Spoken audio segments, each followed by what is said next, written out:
2017 question and answer section for Easy Allies. This is for our $20 and up patrons. You can ask us whatever you want. You can ask us about video games. You can ask us about behind the scenes Easy Allies stuff. You can ask us why we love Target so much. Anything that comes to mind, you can ask. Our first question, we put a character limit on, so hopefully this will go faster. And we're going to try to roll through them just a bit faster while still making them as substantive as possible. Our first question comes in from Caesar. He says, hello, allies.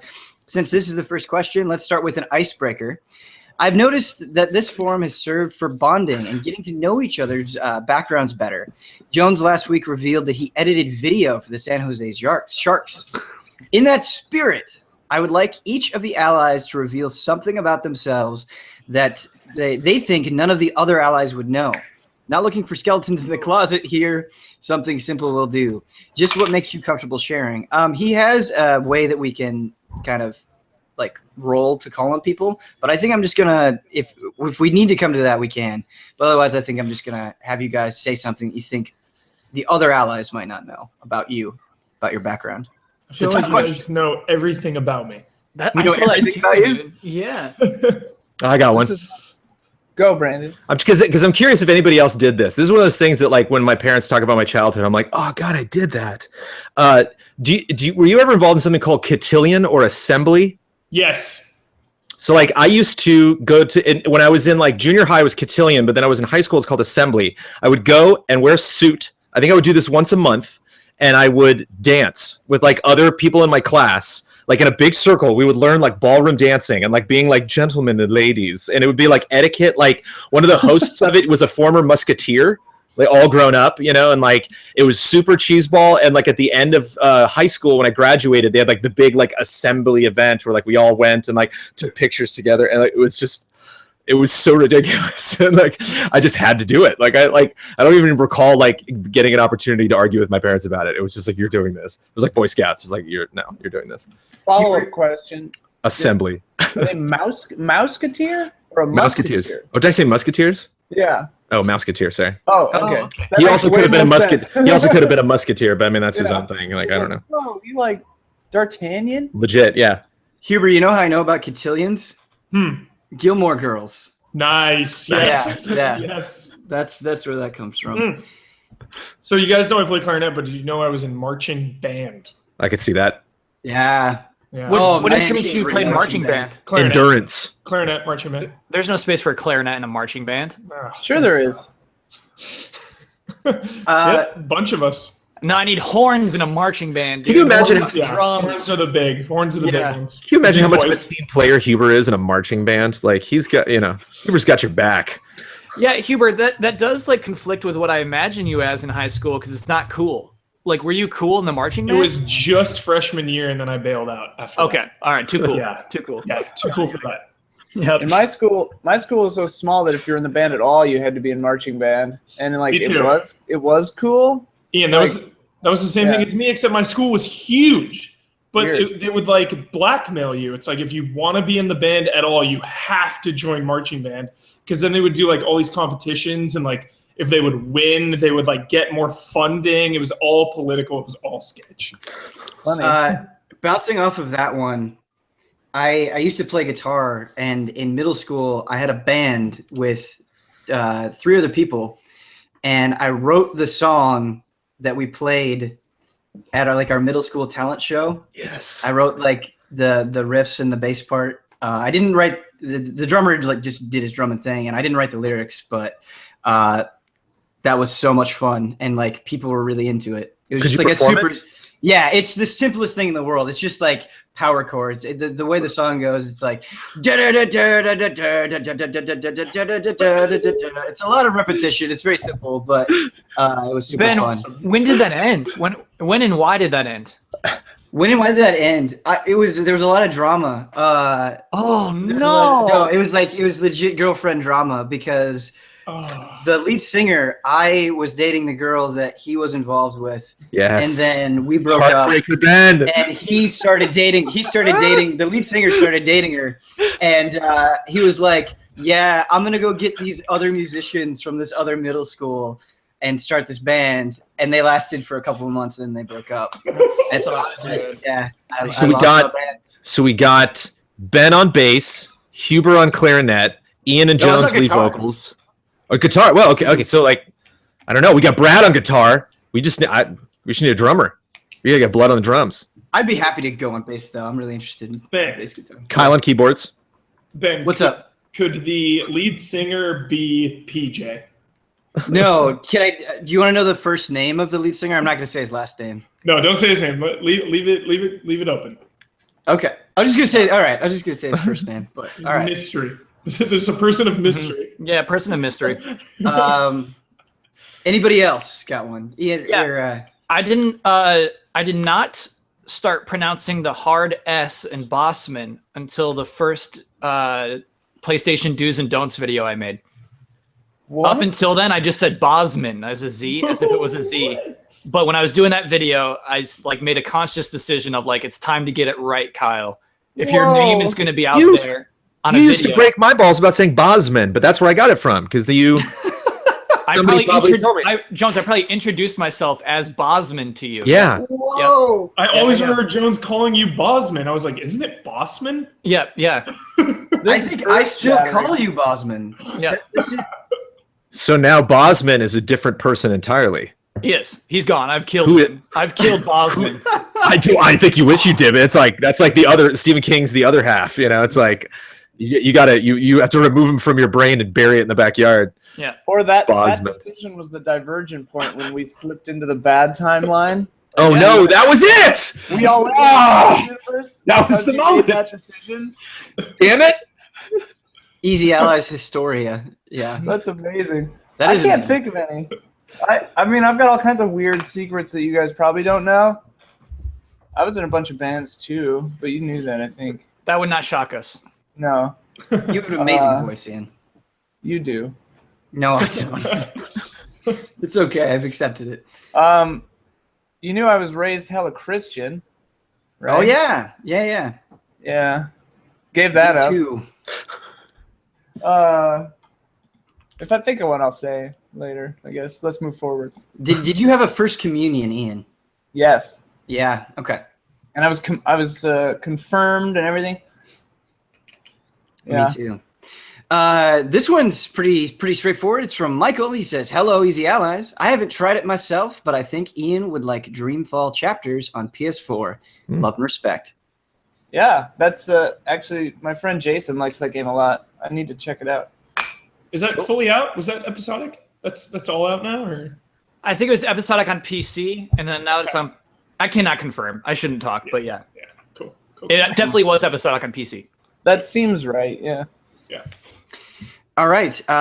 Next one is from Professor Metal Gear. Are any of the Allies fans of Bokujo Monogatari, originally known in North America as the Harvest Moon series and now known as Story of Seasons? There we go. If so, which game in the series was the first you played and which is your favorite? Feel free to include spin-off games such as Rune Factory and even Harvest Moon inspired Stardew Valley. I think I would like it, but I never played them. That's it. I'm kind of in the same position, but during the Xenoblade streams, chat recommended to me Rune Factory 4, and I've dipped my toes in that, and that seems pretty awesome. I've played the latest Story of Seasons, Trio of Towns, and that's super jolly. My friends were obsessed with Harvest Moon 64, and they swore by it. Yes. And that's the game that I never got to play. They never invited me over to play it, so I never played it. And I have a copy, and I want to dig it open sometime. Check it out. Harvest Moon 64 for me. Absolutely. So you can confirm that it's awesome. Yes. Okay. So is that on Virtual Console? I don't know. It's not. I don't think so. Because I looked relatively recently, and I don't think it's on there. Yeah. But now I'm doubting myself. If they release a Harvest Moon on Switch, it's over. It doesn't matter if it's retro, if it's Virtual Console, new one, remake. This brings up an interesting point that I've just realized now. I love Animal Crossing, but I've never fully embraced it because I went from Harvest Moon 64 to Animal Crossing on GameCube. And I was like, yo, this isn't what I'm looking for. This isn't Harvest Moon. Even though they're two totally different types of games, I I just figured it out right now. Nice. Yeah. Sorry. Ramble. Future syndrome app. Didn't embrace. Yeah, I didn't fully embrace. I feel like Crossing. the Switch. I feel so many people saying this. Like, here's this thing that I've been kind of interested in, and I never gave a chance. But if it comes out on the Switch, I'm in. Yeah. Like, that's kind of how this has been. So it does actually look like Harvest Moon Life Corrections. Harvest Moon 64 is on the Virtual Console. It released on February 23rd, 2017. Hey. If the official Nintendo website is to believe. Might full play through that puppy. There we go. It totally did, yeah. Man, the Switch is a dream machine. In North America? Yeah. Nice. Yeah. It seems like it is in North America. I was worried because Wikipedia made it seem like it was just in Europe, but it seems like it's North America. Oh my goodness. So, yeah. Full playthrough coming this week. Cool. Our next one comes in from Alexander. He says, "Greetings from Russia. I'm continuing my castle-themed question." Do you remember that Yeah. from last Oh, month? yeah. Winter has come. Your medieval no. castle is covered in snow, and chilly winds make their permanent residence in every room and hall. To make this place nice and warm, you need a lot of wood for pyre fires, lots of animal fat for torches, and many animal skins for carpeting. Yep. If you're trying to save money for the first annual jousting tournament, you've decided to wander into the wilderness and gather those materials yourself. Picking resources in open world takes a lot of time, and your schedules are pretty full already.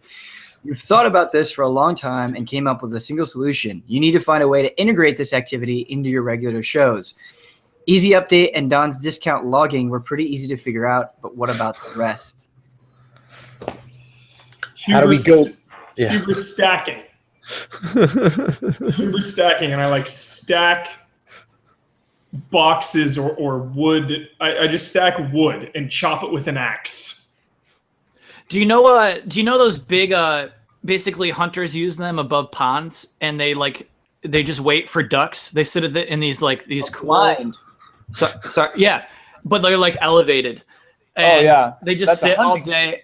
Yeah. And so I want to do the Easy Allies podcast from one of those, just hanging out and talking. But then if we see a duck, we have to turn around and try to shoot it and then go back to our discussion. That's an amazing idea. I guess we have bows and arrows quiet, if we're in though. castle. Yeah. We'll be quiet. With Frame Trap, I want us to shoot it while lighting an enormous fire. So it's just a wall of flame in the background as we discuss what we've been playing. There's a thing on Netflix called Slow TV, Yes. and there's one that's dreamy. Norwegian law, Yes, like I've seen it. Fireplace one. It's like 11 hours long. It's about fires and logs and fireplaces, but they do that. They just you watch someone make a fire, you watch someone stack logs. Wait, but no, it's Kyle. You should see this thing, man. It's fucking It's so amazing good. because it's like IGN E3 coverage of cutting logs and making campfires. Literally, they'll go to another. They're like, okay, take it over to Jim over there, and he's like, we're here. You can see, Froelich. He's over there. He's working on that fire. He's been cutting that. You can see there's way more logs now. Okay, let's go back to Cynthia. She's over, by the fire. There's a couple people playing guitar. Like, what do you like about campfires? And someone will talk about what they like about campfires for 30 minutes. Like, it's a great thing to put on at parties because I was at a party and I'm just I had a champagne flute and I'm like, I'm mesmerized. I can't stop watching this thing. You can't stop, you can't tear your eyes away. And they have a bunch of high school kids doing a competition for who can stack logs the best. It's amazing. I think our audience would be into this. I'm not lying. Oh yeah. Dude, it's called Slow TV. It's called Slow TV. They have another one they're all Norwegian in origin, but they have one that's a real-time train ride from Oslo to somewhere else. It's a 9-hour train ride just looking out the window. I don't know if I haven't watched that one, but I don't know if people talk or what, but it's stuff you put on for babies. That's baby TV. I'm a it's baby amazing. now. Yeah. You put it on at night and you just lay there and you're going to sleep. TV's baby time. Brandon, I want to know how you would incorporate any of this hunter-gatherer stuff into Cup of Jones. We're going deep. You're not knowing where I am. You would on the podcast that week, I would be sorry, Jones isn't here. I have no idea where Jones is. And then you would just there'd just be I would courier back, a recording that like one of you would have to put together, and it's just like Jones has been gone for a week. We have no idea where he is. I have this and, image. And you see the episode. I'm in some cave somewhere. Like I'm like Ben Stiller in Tropic Thunder. Like I've got that panda head on. Like I'm in the elements. I have this image in my mind where you it's a cold open on Cup of Jones, and you've stabbed a deer with a makeshift spear, and you pull it out, and you have a coffee in your hand, and you go, "We're really thankful for all of our patrons." Like after making that fresh kill, and then you drink from the cup. We've experienced a lot of growth this month. Yeah. We're stretching out. We have a lot of pelts, a lot of new pelts this month. Are we ready for the next question? Yes. Okay, great. This comes in from BarrelBot. What are some of your favorite game openings? I personally prefer slow openings, particularly in RPGs, because I think getting a nice, relaxed sample of the status quo gives context to the adventure. It's easy to understand how daunting the trek to Mordor is for Frodo if you've seen his happy life in the Shire. Really like that. For this reason, I will defend until my dying breath the notoriously slow beginnings of Kingdom Hearts and Kingdom Hearts 2. How about you guys? Damiani, do you have a favorite game opening? Dang, I thought when you were reading that question, I thought you meant like a title sequence opening like that. Well, Metal Gear Solid. Yeah, but Metal Gear Solid 2 would have been that for me. Sure. Actually, like game opening, I mean, I actually liked Ocarina of Times a lot because of the Kokiri Forest. Seeing where Link came from, seeing like that was his only exposure to the world, but you were teased that there was something bigger out there. And being that it was the first 3D Zelda game, you're like, oh, this is pretty cool. Like it's cool to see this 3D village, and then like you're hit right with Hyrule Field right after, and it's like, okay, wow, like this is way bigger than I thought it was gonna be. Like I wasn't prepared for this. Like I already missed the safety and the comfort of the Kokiri Forest. I kind of want to go back. That's a good one. Usual suspects, obviously, like Last of Us and Metal Gear Solid, of course. But something just popped into my head randomly. It's not even my favorite game in the series, but Assassin's Creed Brotherhood. It picks up immediately where 2 ends with the Pope, with the orb, and you have to bust out from that place. You like fight your way out with your uncle. You go up to the top, and then you swan dive off, and it's like Assassin's Creed Brotherhood. Like that's a sick way to start this game. Like the music swells up, like super cool. I really like Suikoden 1 and 2 because they kind of start easy, and you get to see what the people's lives are like, and then just something goes horribly wrong, like whole damn town burns down, and like you get attacked in the night, and you're just thrown into this crazy situation that you can't control.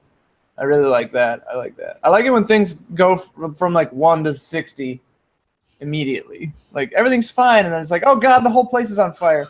I like that. So to me, I think it's Huber called it a usual suspect, but I think it's not worth brushing off The Last of Us that fast. Like that is really the best part of that game. I love it. Yeah, I love it. It's something that gets you. It's tricky because video game openings also have to associate you with the game itself and how you feel controlling a character and everything. That they have to serve a lot of roles, but that opening means something for the rest of that game. Not only does it bring you into its world mechanically, but also, like story-wise, but also it pays off. You have to keep that in mind for the rest of that game. A lot of games you leave home and then never think about home again, but in that game, you're thinking about that scene for the rest of the game. It's just, it really is one of the best openings. I've shown people The Last of Us opening, like I'm showing someone like a video on YouTube where I'm just like, let me just take 8 minutes of your time and show you something really exceptional. And, and like people that don't even play, like my father-in-law, who's like, I'm not going to play that game, but damn, that game. I'm like, yeah. And it just kind of goes from there. I would like to give a nod of the hat to Half-Life. The OG, which is a nod of the hat, a tip of the wag of the finger. No. And if any person that watching the live stream or the archive, if you've never seen it, it's great because it's so it's so like just kind of modern and simple, and then just the super crazy things happens. And Valve was really smart because they knew that this would only have an impact if they presented it from a first-person perspective. If they were like, no, you're going to see this because it's only going to happen to you, and it's just having just messing with, you know, changing your view and seeing crazy things. I think something that we've seen a lot of games do, especially shooters, and it's like when you kind of try to trace that back through shooters, like it doesn't really go much for earlier than Half-Life as far as really experimenting. Like, and now you're here all of a sudden, and like how jarring that would be. Jones, it's so awesome when you push the like crystal into the machine. It's like you are doing this, you are causing this. Like I didn't even want to step in that chamber. I was like, I'm just a big orange room. Like, I'm not going in there. Like, yeah, messed up. One that really, speaking of shooters, one that really sticks out to me that's pretty recent is the Doom, the 2016 Doom, because I think the game just in like a minute so effectively conveys what it is, what it's trying to accomplish, the tone of it. And I was expecting when I played it to be sold after a few hours, but just immediately, like it's just a kick in the teeth, and it like made me excited to play that game so immediately. And I love it for that, for sure. I love how the player character is like, somebody's explaining the story and then he just like punches the screen. He's like, I don't care. Right. So it was like them reaching out a hand and going like, we know what you want. Yeah. For sure. Okay. I hope I'm pronouncing this name right. The next one comes in from Mylene. She says, hello, allies. I'd like to know how each of you deal with the increased negativity online toward you, especially on YouTube. As always, love and respect. Has definitely increased. There's a person who I'm pretty sure, I mean, they made a comment in a video, made a fake Twitter account to tweet the comment at me saying, I thought this was great. And I read the comment and I was like, oh, that's really, really, really mean to me. And then just yesterday, a different account with more followers than I think is the real person tweeted the same comment at me saying like, at Ian Hink, this was great. And it's just like, Ian's a pompous ass who hates everything and doesn't like looks down on people for playing what they want to play. And I'm like it hurts me. It always hurts me because it's mean, but also just it bothers me when people are illogical or incorrect.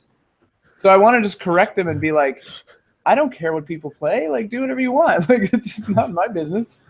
But like, yeah, I deal with it by getting sad for 2 days and then forgetting about it. But that is, I mean, Ian brings up a good point. That is kind of what that's become, is this hunt to figure out like who people actually are. And I think that's like the first step, if you actually are to deal with it, is to figure out like, okay, is this a person that's made many comments like this before, or is this a person that I haven't heard of before? Is there some kind of truth packed into this comment that I can actually use constructively? Because if it's not constructive, that's just an immediate turn off to me. I've never blocked or muted anyone on Twitter. Like I can just ignore them. Like, but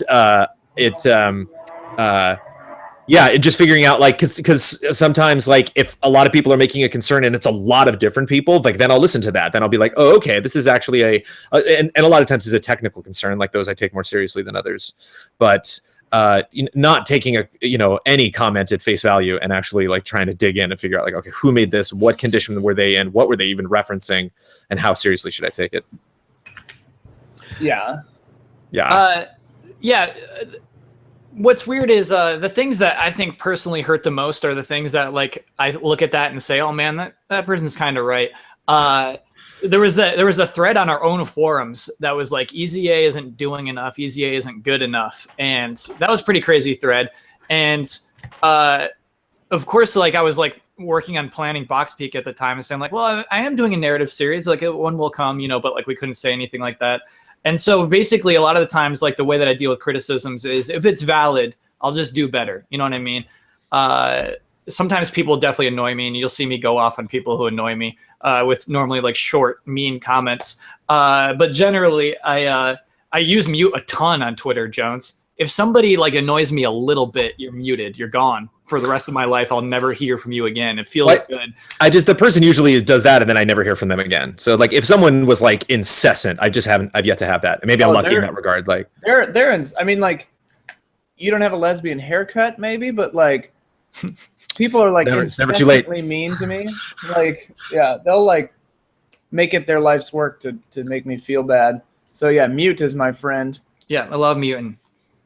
Something for me is like it's hard because I really believe in criticism, and I really believe that there's a lot of criticism where I'll first see it and it'll like really rile me up, it'll really get me upset, but then I'll like spend a couple of days thinking about it and being like, oh, you know what, that person was right.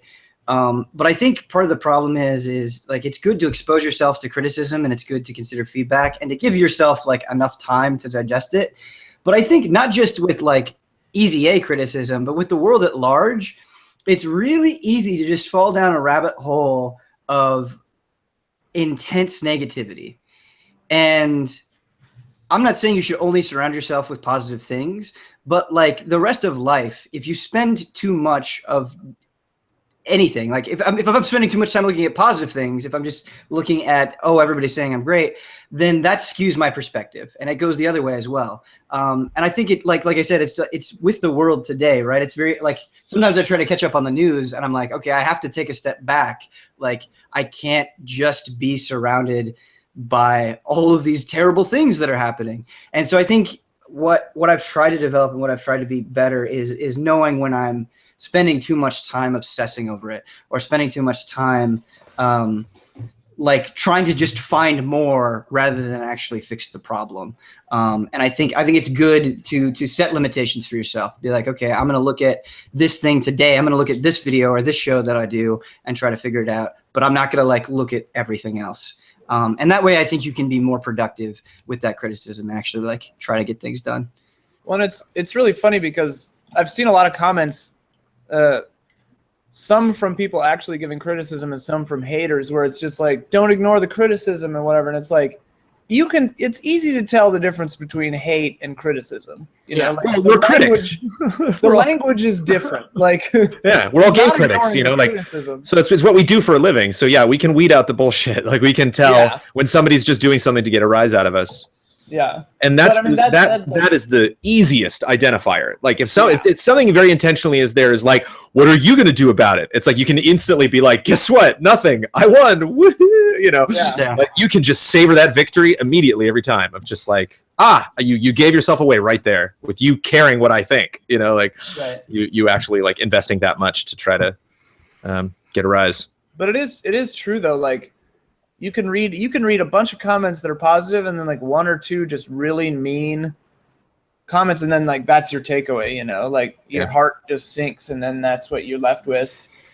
It's a real bummer sometimes. I think, yeah, totally. And I've had that happen to me like so many times that I can't even count. And I think part of the problem is like that just is like a personal, not a personal problem. I don't know. It's just it sort of, those things play on your worst insecurities. And so they just affect you more. It's like you only want to believe the negative things, and that's what you have to try to do. Like you have to try to like tell yourself like, no, I have things to work on. I have things to be better at, but I'm not what this person is telling me I am. Like I'm not going to let this person define me. Like it sucks too because like, well, and it sucks too because like if someone is so hateful, but they're also right.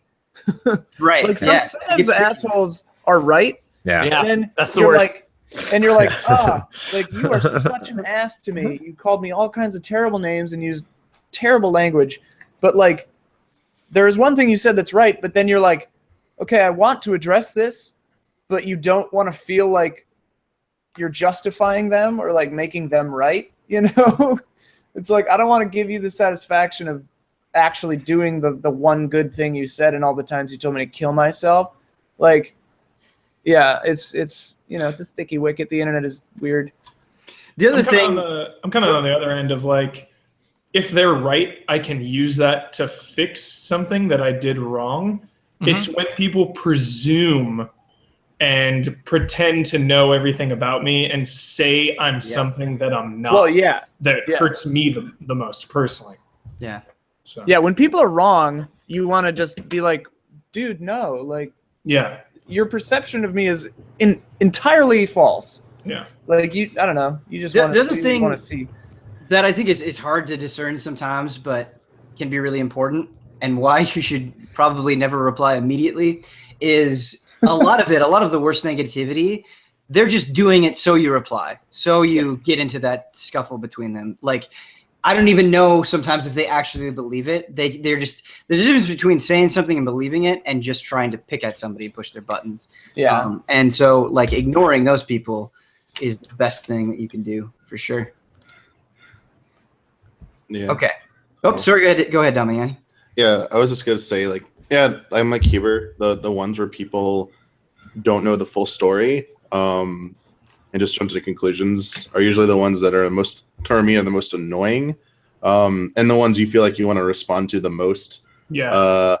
I mean, I don't always practice what I preach. I genuinely try to not reply to really bait ones that, like, there clearly is nothing productive that will come out of it.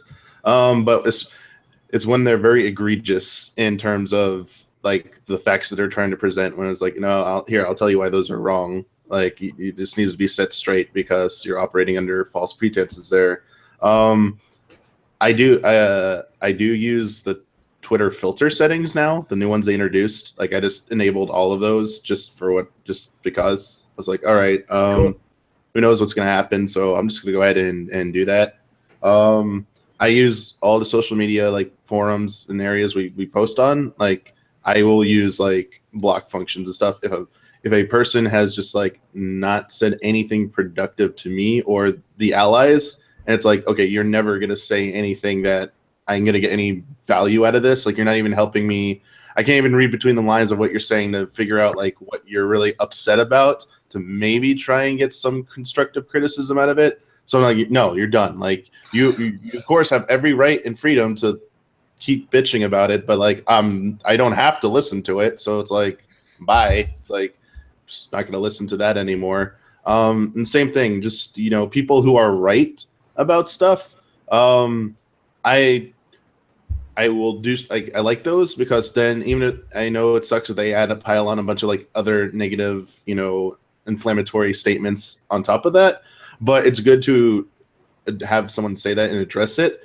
And then I always feel it's good to, in some kind of like more open forum, do a general reply like, hey, we also noticed some people were saying that. I like to never give direct attribution to those type of people. I'll make it sound like a lot of people were complaining about it, so hey, we did it and stuff. So I use like little tricks like that where I don't ever want to give direct attribution to trolls, like really bad trolls. So they think they'll still be like, oh, I was one of those people, but like then I'm like, other people complaining about it, maybe like I don't know. It makes them like think about stuff as well. Like, well, and like general advice to, if you have a grievance, you catch more flies with honey. Like, we're always listening, but if you're just reasonable, hear it and make the change faster without feeling shitty about it. Because if we ignore mean comments, it's like we're all about criticism. We're all about trying to get our point across. Like, that's what we do. Like, we try to be the best that we can at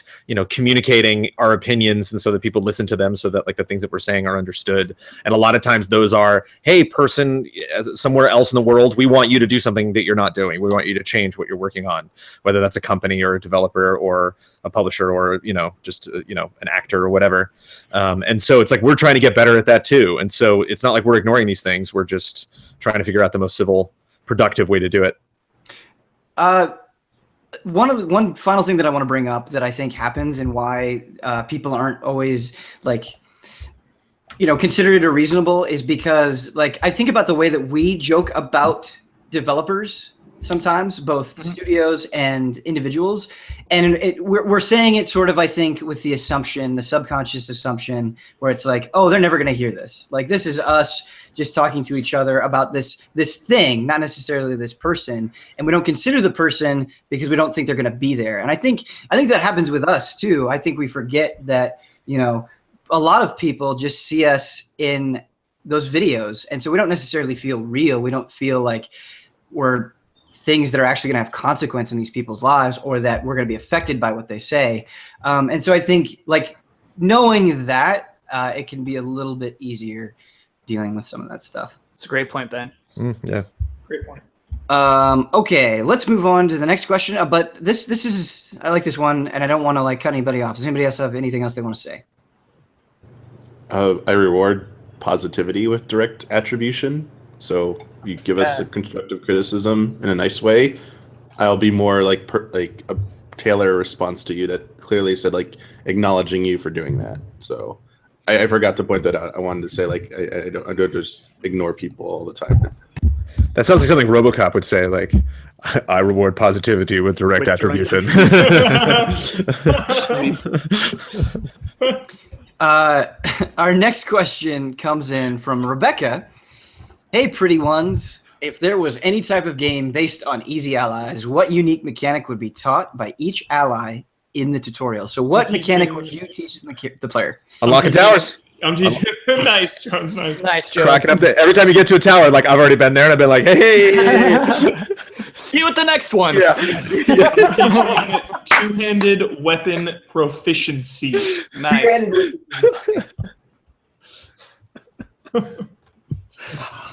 Specializing in axes. The game has a mechanic where in conversations, like you can like choose to attack someone, or you could like tear them down from their weaknesses. Mm-hmm. And then so like I'm like in this like shady corner where it's optional. You don't have to learn how to do this. And like if you do, you're going to have the bad ending. And I explain it to you like you're going to get a bad ending for learning this, but let me tell you how to tear down people by their weaknesses. Can I love that.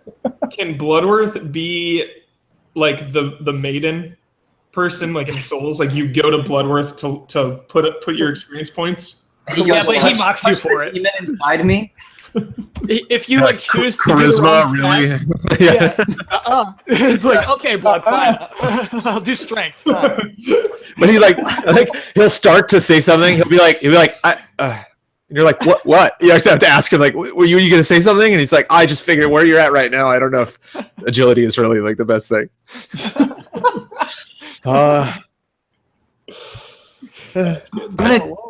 I'm gonna take some liberties with this one because I don't know if it's what I would actually do, but it's the one I want to do.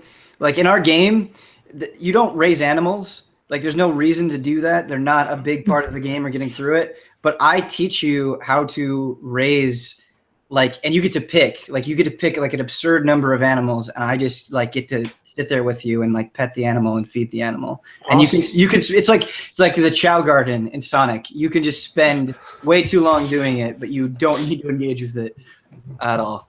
I like it. I think I'd be a Cranky Kong like character, where you come to me to talk about. I will reveal all the secrets to you, and then I will chastise you for not having found them yet. Yeah. And then when you can't beat bosses and stuff in the levels, Yes. I would just like be like, Go for tips. I could have done this. Don't whine about this. Like, please get better. And then when you whine about I will whine about hit detection constantly to you as well. Like if it doesn't go well, just blame the hit detection. Like blame the developers. Like of breaking the fourth wall. When you beat the game, like the world is really happy. You can like go revisit old NPCs, and like we're all excited that like the game is over. But you go to Damiani, and he's just like, it's really not a big deal. I mean, like, I already did this. yeah, Your playtime is too long. I beat this game. Yeah. Good. Go ahead. I think I would have mine would be sort of like Ben's, except it would be about fashion. You could go to my like little outlet and try on a bunch of outfits and stuff. But That's a cool idea. Yeah. I would want the outfits to have like gameplay repercussions, but maybe they're not always helpful. But like you could get a cool dress or something that would like up your. I mean, you could get ones that have like item find or whatever, but like you could get some that just change the way that certain monsters react to you and stuff like that. I think that'd be cool. Now, the guy who sells dye in Breath of the Wild has like dye on top of his rooftop. So it's like clearly that house is like where I go to get that. Would your building literally be like a dress, or would it be made of fabric? Like I think it would be. I mean, like I'm picturing this game as in like a Bloodborne-y world, obviously, but like, obviously it would be like. It would be a nice looking house, like that's like too nice looking, like this pink little like homestead with a white picket fence or something. So Kyle's seedy alley is like extra seedy. Yeah. Super Well, dark. and I'm like you can barely across see the Kyle. street from it. But I'd want it to be so nice that it's like creepy, like something feels weird. Stepford wife, yeah. Yeah. For Don, I want to have this thing called Don's Bank, where it's high risk. And most of the time you put money into Don's bank, you lose it all. And it's gone. Yeah, like Don like tries to convince you about all the benefits that he'll do, the things he'll do with your money and the potential growth. But whenever you come back, he's like, "I'm so sorry, we lost 200." Kyle, what's so brilliant about that is knowing Don Yeah. is when he's pitching this stuff to you, he's so excited that of course you buy into it. When it inevitably goes bad, he's just so visibly heartbroken that you're not even that upset. He's like, "Oh, I'm so." But that should be something, you know, like those RPG characters that you invest a lot in and you seemingly don't get any reward, but if you like invest just a stupid amount over time, then like invisibly, like, oh, it finally happens near the end of the game. Like if you lose a certain amount of money with Don, like once you hit the $1 million mark that you've lost, he's like, wait a minute. Check, baby, we made it. We made it. And then Brad is an ultimate. Brad's He's a boss. Yeah, you don't. Brad doesn't teach you anything. He just shuts you down. Well, yeah, in the tutorial, maybe like you see him for a second, and then like he's gone. You don't see him again till the end. Brad teaches you humility. Dark Knight said co-op buddy for Dark Knight or for Brad, that you like he's the one that you summon, and I could see that. Yep. Sure. Okay, are we ready for the next one? Yes. Absolutely. This is from Adam. He says, "Hey allies, I've recently been suffering from a strange new ailment called regretrospective. Nice. Growing up with games, I was a Sega kid all the way, Master System through Dreamcast. Having followed you guys since your early GT days and also listening to other gaming personalities like Tim Geddes, I've started to retroactively regret not being a Nintendo kid growing up. All the Sega systems have games that I enjoyed, but there's nothing I really still think or talk about with great fondness except for Shenmue. Listening to Kyle, Bloodworth, Damiani, and Tim Geddes talk about their Nintendo childhoods with those systems and games still having a positive effect on them to this day fills me with big regret. Does anyone else suffer from regretrospective? Are there any systems or games that you missed the boat on that bothers you to this day?" The PC. I just didn't grow up. I didn't grow up with it, you know. So I didn't play PC games until like high school, college, really. Like I played like Civ and like Indiana Jones: The Fate of Atlantis, but like Doom, Half-Life, like all those had to come to console for me to play them. It's so funny to hear someone say that because and maybe you hearing me say this. I kind of regret not having any like serious involvement with Sega, Genesis, and Saturn and Dreamcast, because I had a large group of friends who did play a lot of Nintendo, but would constantly talk about the greatness of the Sega days and these great Sega games and classics. And I'd be like, I have no idea. I know the games, but like I can't even join in on this conversation. I like feel so isolated from these people now because they also had a little bit of Nintendo, but like they're like, look at these great these Saturn games, man. Like, what do you think? I'm like, never played it. Oh, Shenmue, do you play that? And no, I didn't play. Like when Huber brings up Shenmue, I'm like, so sorry, Huber, man. Like HD Remaster Damiani Redemption. I feel like I'm gonna be so late to the party, and I feel like I owe it. But like, especially Saturn games are so hard to get now. A lot of the English ones. So hopefully that might, you know, it's always the other side. Was it the other side of the fence is always greener, or what is grass? What is that? So it's greener on the other side. Yeah, that saying. You know, be happy what you had with Sega and stuff. Like, not everyone gets to even have that. Yeah.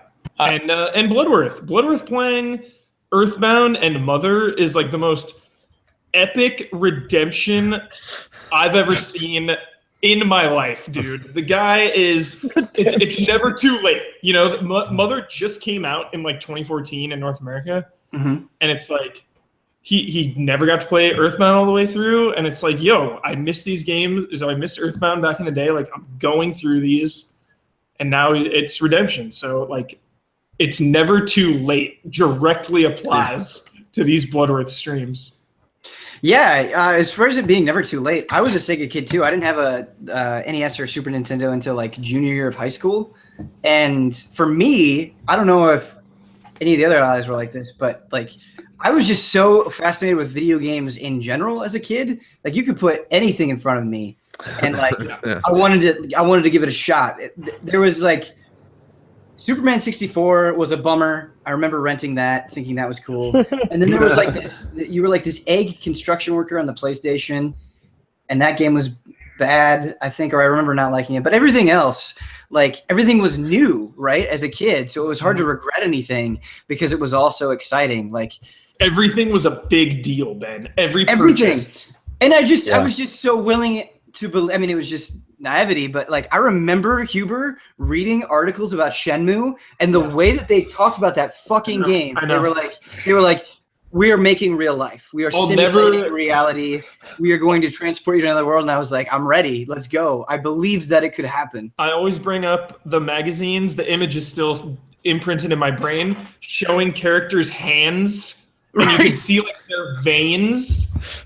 And it's like, yeah, we're making real life. Like people have schedules and they go to work. Like you can technically like, if you want to meet someone, like you can learn their schedule. Like just stuff like that blew my mind. Like the arcade, it's nuts. You're so right. Those images of just like heads, like, hey, look at how realistic this looks. Look at their eyes. Do you remember in the early days of the PS3 with Heavy Rain, and they just had that woman, and there would just be months of discussion about how that head looks for that woman and what would become Heavy Rain. Hubert, I remember reading a magazine about Shenmue, and somebody talked about a trash can, and they were like, they will throw trash away in the trash can. You will come by the next day, and the trash won't be there. Like, I remember just being like, we've done it. We've done like what?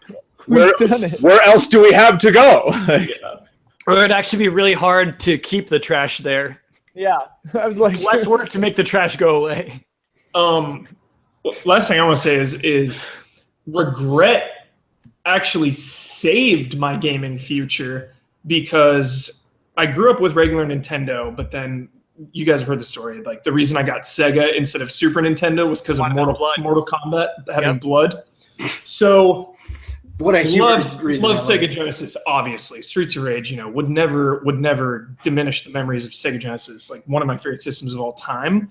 But Super Nintendo having like arguably being the best system of all time and having all those games that I missed out on, and having to borrow friends' Super Nintendos to play Super Mario World and Link to the Past, and just not being able to play like Final Fantasy VI and all these great games like lit a fire under me. So then from that point on, I would just like save my money, and like, birthdays or Christmas would come around and I'd be like, I only want one thing, like, and just try to accumulate these consoles. And then like, growing up and getting a job and just saving my money for Dreamcast or any of these systems. It's like, I just tried to have both. Like I skipped the Saturn, but in the future, I had Dreamcast and GameCube or whatever, so Hubert just tried to save up. Didn't want to miss out on anything.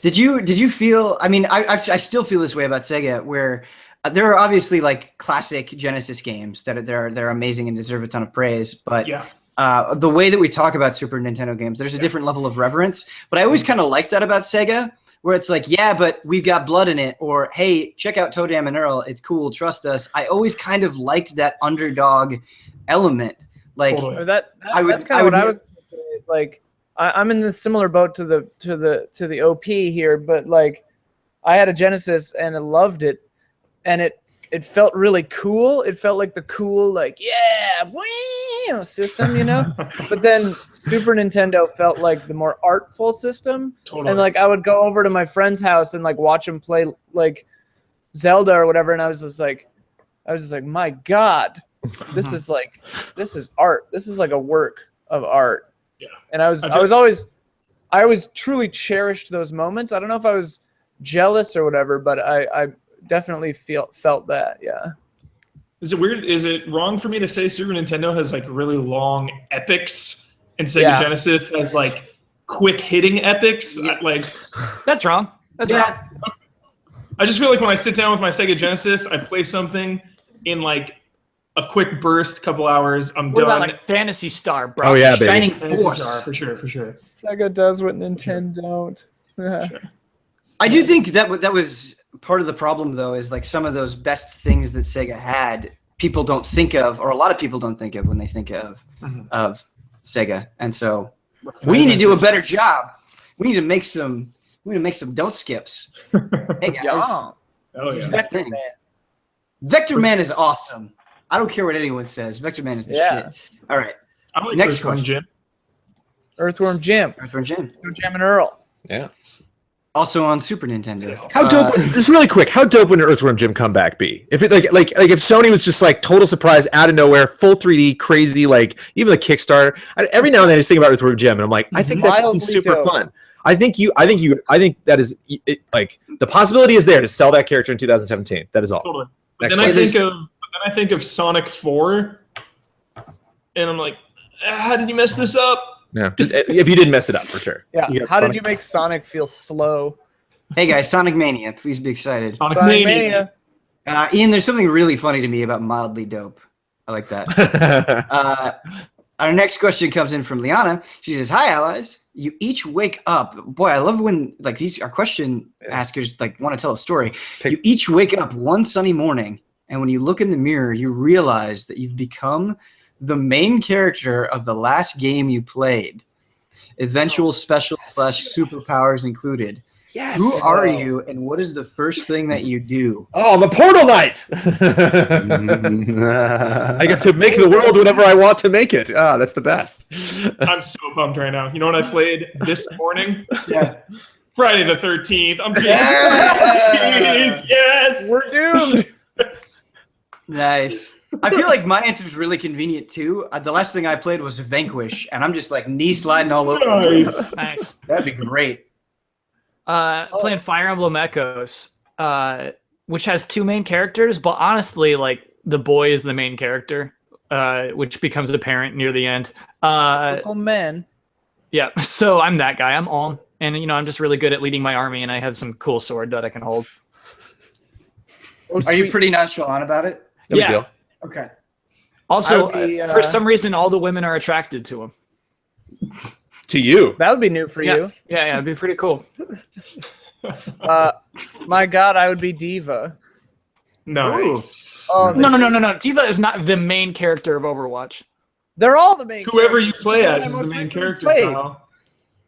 I thought it was the main character. You are the main character of the last game you played. Who's the main They're character all- of Overwatch? They all are. The guy who says "Bamf" on his belt buckle. No. Yeah, The video he's is McCree's the main character. Yeah, it's all around McCree. It's No, I would not. say Tracer. Honestly, I would Yeah. say Tracer is the main character of Overwatch. Hey, I'd take that too. Yeah. If I was think Tracer, you are the Mercy, last or character Diva- that you played in Overwatch. Yeah, which was Okay. Diva. All right. Yeah, Well, if you're Tracer, you get to hang out with Diva. So it's Yeah. it's a question what And would be be really better. fast. All of the Diva fan art is suddenly about Ian. Like, this huge community following is just. Oh, I like it. oh my God, that'd be so good. That would be overwhelming. Ian, when you were telling me about that Diva costume, I like came home and went into I went into the game. I looked at it and I was like, oh my God, he wasn't joking. Rosie the Riveter, bruh. Her mech is like a 1950s It car. looks really cool. Yeah. Oh my so God, cool. it's so good. What's Damiani? It would have been, Kyle would laugh at this, it would have been Gold Mario from Mario Kart, if not for the fact that last night I started to do some capture for my 14 videos for Wednesday for the Stormblood stuff.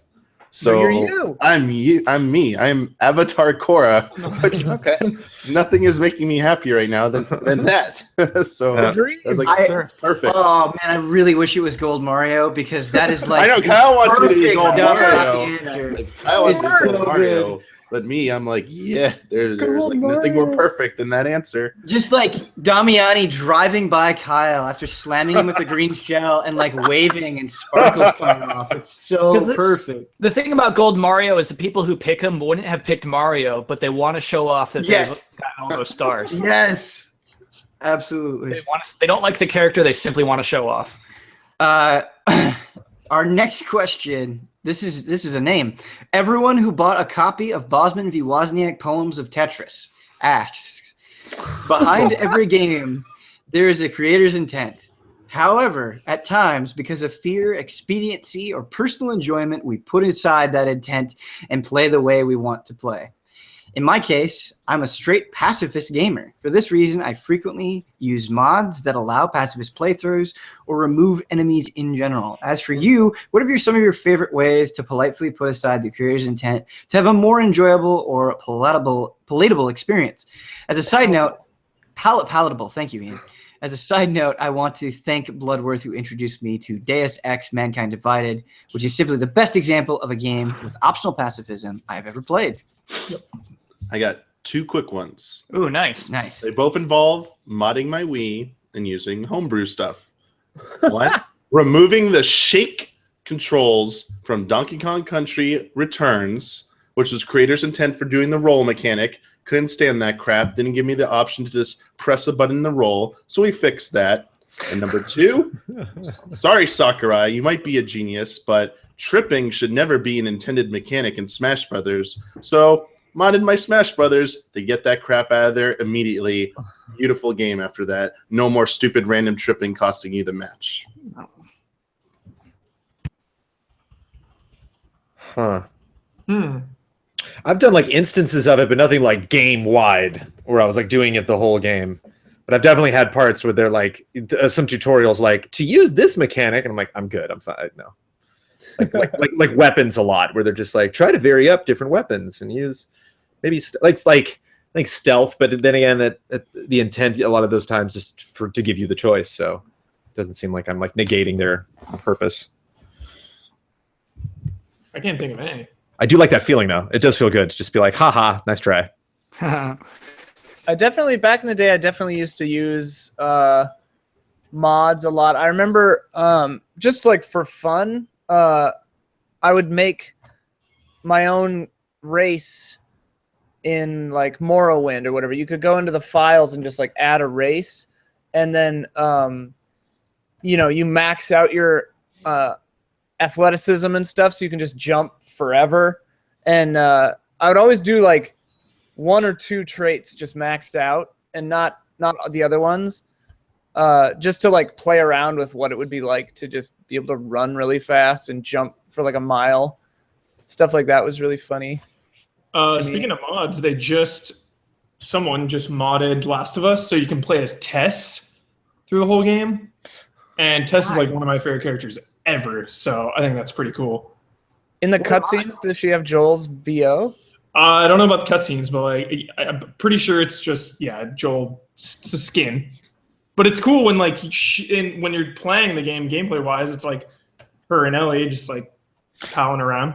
That sounds cool. Pretty cool. Let's play through Last of Us together. Me and you? Me and you, yeah. You I'll play it, and you like just leech positivity on it. I keep being tempted by the HD. I never went back and played the HD. And my god, the remaster! It calls to me every time because Sony loves to throw it in little montages and stuff. And I'm always I get that pang. I love to completely wreck the economy in all the Fable games. Like I played Fables a lot, and or Fable, sorry, and the intent I always got was that like you're just kind of slowly accruing stuff, and like I'll even get to the point I think with Fable 2 and 3 where I was like the moment I started earning money on anything, I just started playing another video game, and I would only go back to Fable to check in, get my money, buy more stuff, and then go to whatever game I was playing.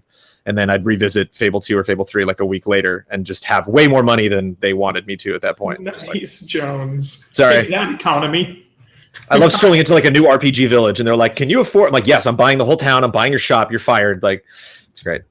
I know this is way off topic, but I think I was thinking deeply about how to make Earthworm Jim work today. And Yes. I think I have one, Jones. It's called Earthworm Jim versus Boys to Men. And the game takes place in the year after the most recent Earthworm Jim game, which I think is probably like 93. There was a 64 one that won't be canon. So like the game is like 93, 94. And the whole concept of the game is like they're determining the biggest star of the universe. And it's between Boys to Men and Earthworm Jim. And so you have to play this game with the goal of becoming the biggest star, proving that you're the biggest star in the universe, and Boys to Men isn't. Why would Earthworm Jim care about that? It's not Duke Nukem, Kyle. No. Earthworm Jim was kind of full of himself for sure. What if I watched the animated series, Huber. I was big into the Earthworm Jim the cartoon. What if they're making a really bad 3D version of Earthworm Jim, like a third-person shooter, and the old Earthworm Jim travels through time to destroy that Earthworm Jim? Oh, that's a really good concept too, John. So the bad guy is like this, like really bad looking, like Crash in 3, you know, like an updated Crash Bandicoot kind of like wrongness of like no, and like, and is like he has way more memes and all this, and Jim's just not having it. Like, you know, I hate meta stuff, but that one's so focused, and I think it's actually making a commentary. I think that's a really good idea. What if winning that game actually destroys Earthworm Jim? Like people keep telling him throughout, they're like, if you destroy the other version, you will destroy yourself, and he's But like, it's the right it's thing to worth do. it. It's the right thing to do. Yeah. That's really good, Jones. I want Earthworm Jim versus Boys to Men to exist. I want that to be a mode. Yeah, like just so some What did I presenter miss? during like an award show has to read it, and the winner is Earthworm Jim versus Boys to Men, and That's just the- like a zoom in on their face, like how are they Boyz II Men. responding? it's the beginning of the game before he goes into the time machine. Yeah. The first battle is against Boyz II Men. Our next question comes in from Bry Guy. Hey, allies, just want to know, how do you manage to play your personal games, not work-related games, between working 52-hour Monday to Saturday and spending Sundays with family? I find it hard to complete games nowadays, especially with the rate all of the games are coming out this year. I don't. Yeah. Yep, that's the answer. You sacrifice sleep. Yeah, I haven't played a game for personal pleasure in months. I can't even remember the last one I like finished for just pure enjoyment. Friday the 13th is perfect right now because you can like hop in a match for 15 minutes and then that's that. So playing Friday the 13th on the side right now. Totally. Mobile for me. Oh, I guess that's true. Okay. Yeah, I guess that's true for me too. What was it? Mobile. Wait, what? The M word, Mobile mobile. phone. Mobile. The M word. Okay. Yeah. Mobile. Mobile. Playing RPGs on my mobile phone. What's that in, John- John? Time to go mobile. It sounds like Bane. Yes, Kyle. I think you stole it with the accent, dude. It would be way harder if you didn't do the voice. Jones, what specifically are you playing on your phone? Galaxy of Heroes all the time. Okay. All right. Anybody else? How do you make time for personal games? Scheduling. It's about sacrificing. If you do make time for personal games, I'm making less time for something else. Yeah. So it's definitely scary always, and it hurts sometimes, but sometimes you just got to do it. What's Sleep is the easiest thing to sacrifice. Okay. Is there a game that's coming to mind where you've significantly sacrificed sleep to play for your own personal enjoyment, but it was worth it? Fire Emblem Echoes. Nice. Great answer. Nice, Kyle. Anybody else? Everything. Last night I played my own game until like 1:45 because That's awesome. Wait, can you give more details on that?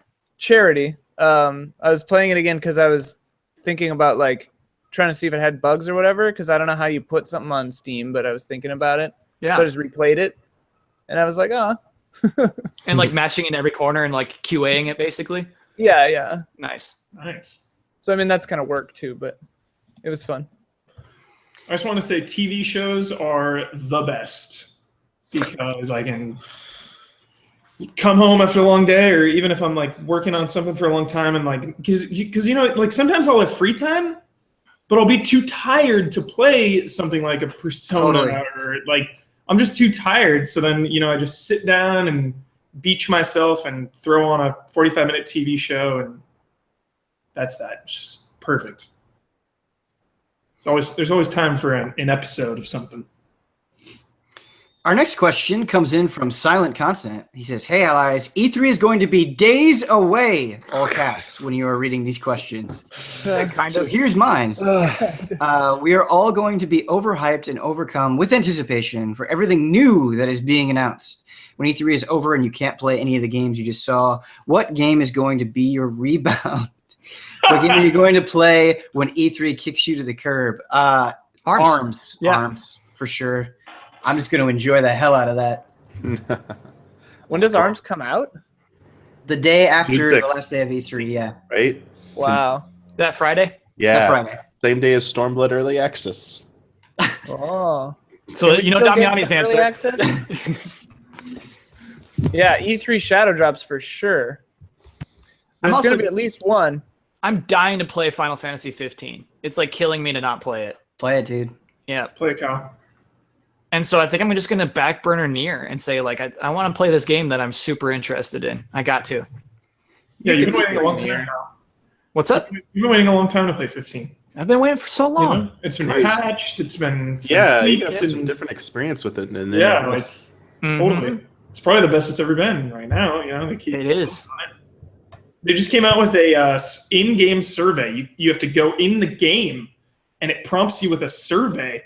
I love that. Of what future DLC do you want to see? Here's the problem with that survey, though, Huber, is there are so many good options. You look at it, it's like, yes, that's everything I would want in the game, and you only pick one. Totally. Because there were multiple playable characters, and I was like, oh, she's so cool. He's so cool. Like, she's awesome. Like, I want to play as all these people. Yeah.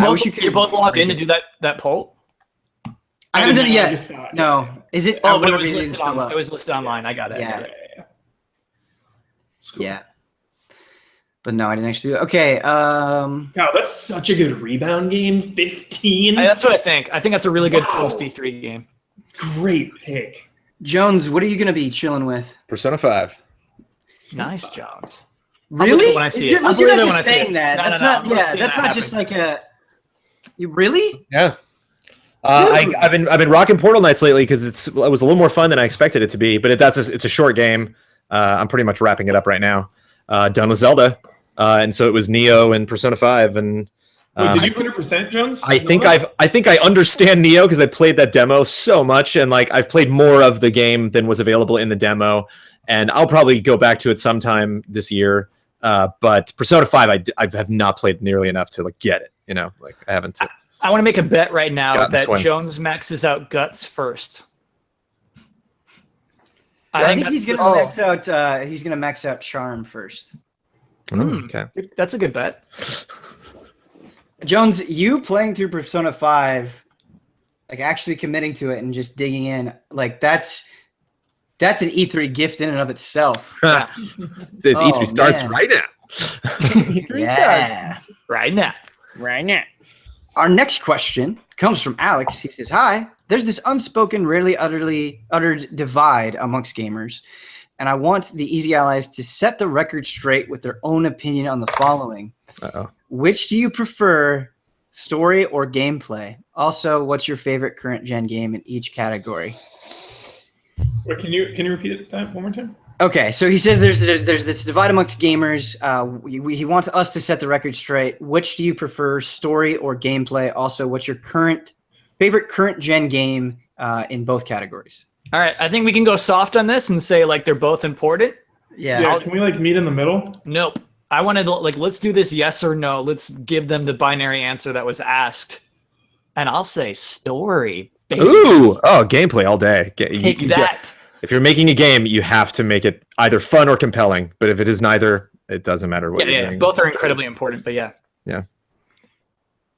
I think that they should be form and function together, but gameplay, yeah.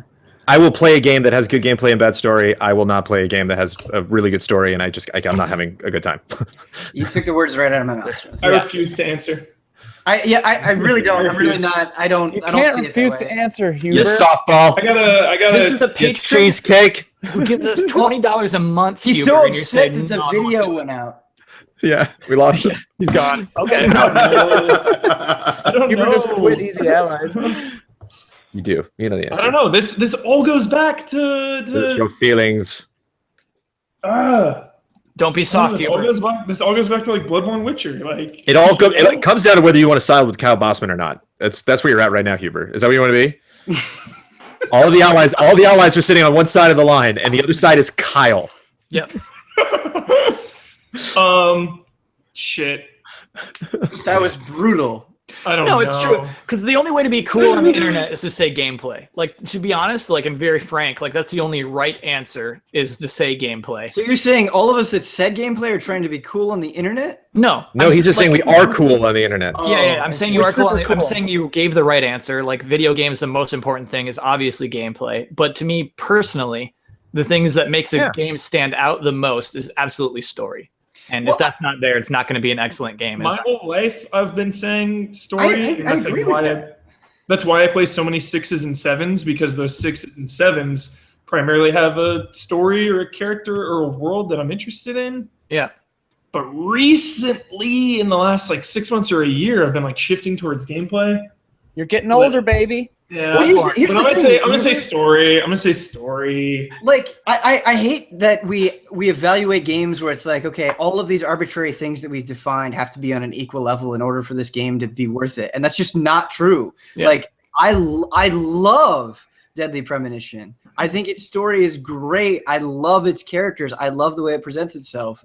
It plays like garbage, but that doesn't mean you shouldn't play it. That doesn't mean I'm not recommending it. Like games can be, I don't know. I would argue that game playing like garbage is like part of that game. You know, No, like it's too cute. It would still be a better game if it played better. I think it'd be a better game if it played. It'd be a more playable game, and more people would have played it. But like my fondest memories, though, and I always get the most emotional when I romanticize games I've played in the past. It's always story that I'm thinking about. Some impact the characters had, you know. I think of like, say, Super Mario Galaxy 2, which is the most fun I've had, like just pure gameplay wise. I remember like sitting on my bed in my home down in Irvine. I was like spending the night hanging out with my parents over the weekend. I can remember getting up and playing Mario. And that's like the most fun I've had, just pure gameplay. But then I think of like, you know, The Witcher, The Last of Us, and that story and those characters having an impact on my life. And I think that makes me more emotional. I don't know. It's hard. So I'll probably go story. Sorry, Jones. You know, I think of Big Boss doing this. Yeah. Just those moments, those standout moments. I mean, I think you're right. Like, I think about Shadow of the Colossus or whatever, like the game that has the most impact on me to this day. And it is the story that lasts. So I think it's, story lasts, but gameplay is what makes it actually enjoyable to be in that world. The gameplay is the vehicle that the story is delivered through. Our next question comes in from Joseph. Good day, allies. My question is about apps on video game consoles. Over the past year, the big three, Sony, Microsoft, and Nintendo, have ceased support of certain ancillary apps such as Xbox Fitness and Google Street on Wii U. I understand that as a console's lifecycle ends, its multimedia apps would follow suit. After all, no one is surprised that Everybody Votes on Wii no longer works, but I got a lot of use out of Xbox Fitness, and it's disappointing and weird to see such a heavily marketed feature of the Xbox One completely lose support after just a few years. Besides popular streaming services like Netflix and Hulu, I really don't hear a lot of enthusiasm for console applications. I think most people get their app fix from their smartphones. The Switch didn't launch with any apps, and I think this is a sign that video game consoles will focus mostly on gaming going forward. Will we see this trend continue, or will the cycle of announced and soon-to-be abandoned ancillary features return? It's interesting looking at the Switch launching with like no Netflix, no Hulu, no Crackle, no Crunchyroll, and Virtual Console. Well, yeah, there's that, but like having a lot of these apps we're so used to, Xbox and Sony investing in, and a lot of people were complaining. Even myself, I was like, no Netflix, really? That seems really weird. But it's like, think about it. If you're on the plane, like, do you want to burn that Switch battery on Netflix, like?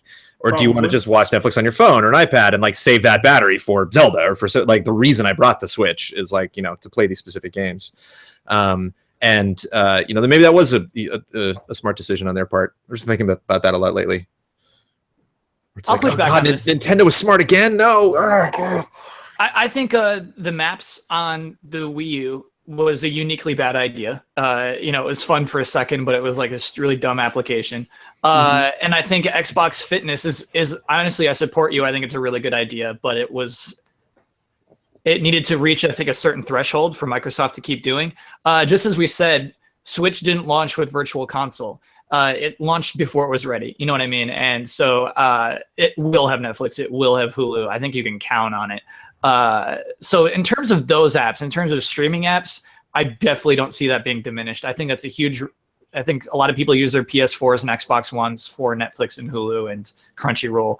I think that won't stop at all. I think that's going to continue forever. As long as we have video game consoles, I think they're going to keep doing that. for the Switch in particular, in this particular case, I just think it wasn't ready yet. The apps are tricky because it's almost like this currency that the console manufacturers can announce, and they're exciting when they're announced, and when they go away, no one cares, hears about them, writes about them, you know. So it's like it's only positive for them. If the app is a huge success, then that works out. But if it fails, they can get rid of it to little to no fanfare. Like no one will really like complain about it that much. Like when Xbox Fitness was canceled, we didn't bring it up on the podcast, right? Because it's not a huge story. But yeah, you're right. You can. Unfortunate. Conspiracy theory: do you think Nintendo had Virtual Console and some of these apps ready, and they're just waiting for E3 hype? No, dude, I just don't think they were ready. They're not ready.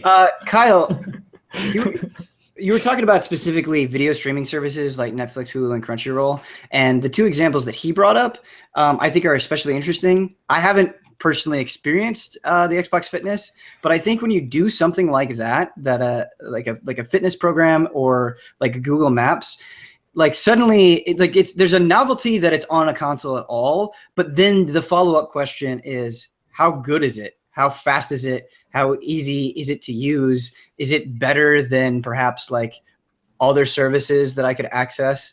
And so I think that's part of the problem too. I never got the sense, like having used Google Maps or Wii U, like I would never for any reason practically use this. So because I like have several other ways to use Google Maps that's so much better. So why would I use it here? Whereas something like a Netflix, like experiencing Netflix on my PlayStation 4 isn't that different experiencing Netflix like on my tablet or something like that. It's relatively the same. I'm still watching and enjoying the show. Another thing we didn't bring up is I think Xbox Fitness was Kinect reliant, and as Kinect has died, I think that's just another reason for Microsoft to discontinue support, unfortunately. They're not getting more people who would be potential customers. P Fair says something that is really annoying to me. He says the PS4, he's in our live chat right now. You can watch this live when it goes up.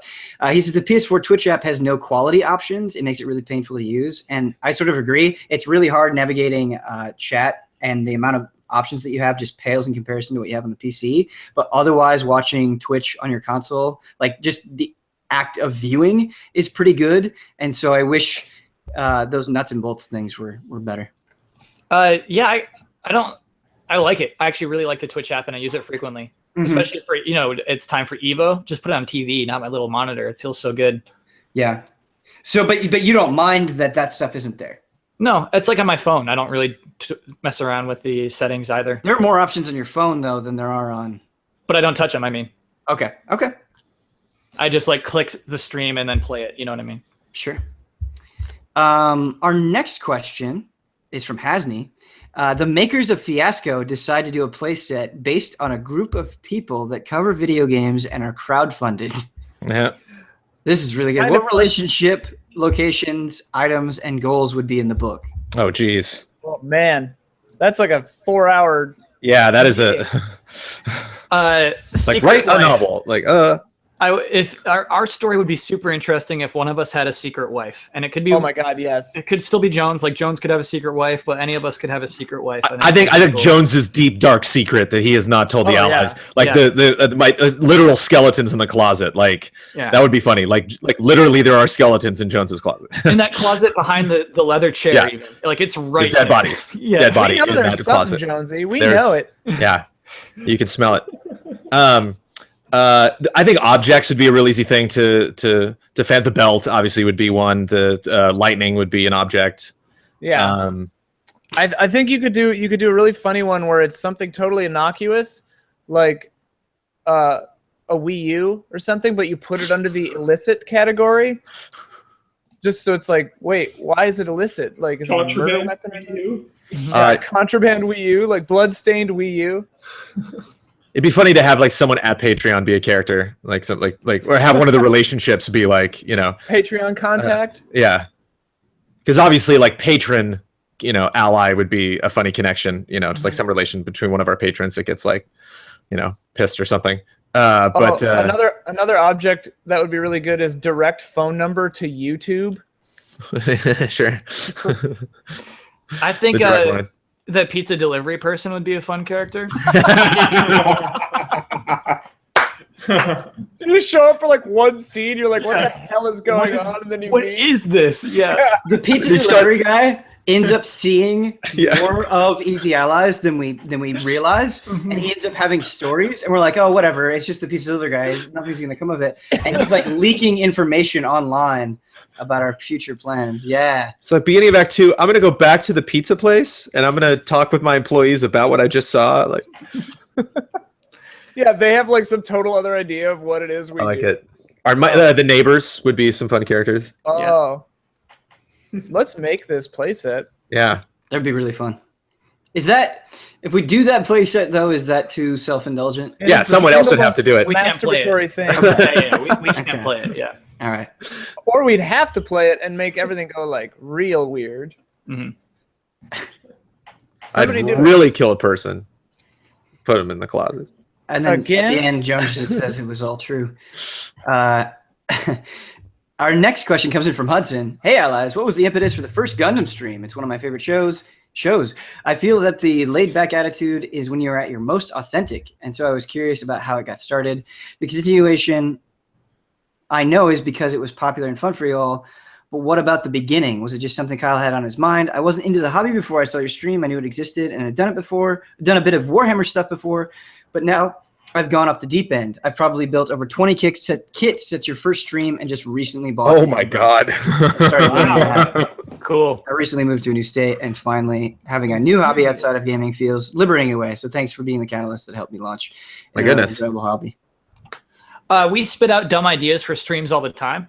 Mhm. Just like, oh, we should stream that. And I think that when we got those in the mail, we got a couple of Gundams in the mail. Oh yeah, yeah.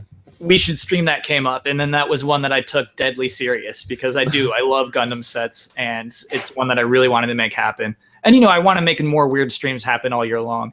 And so, yeah, I really, really wanted to make that one happen. And that's all it takes is suggestions from you and us to say like, oh, we could actually do that.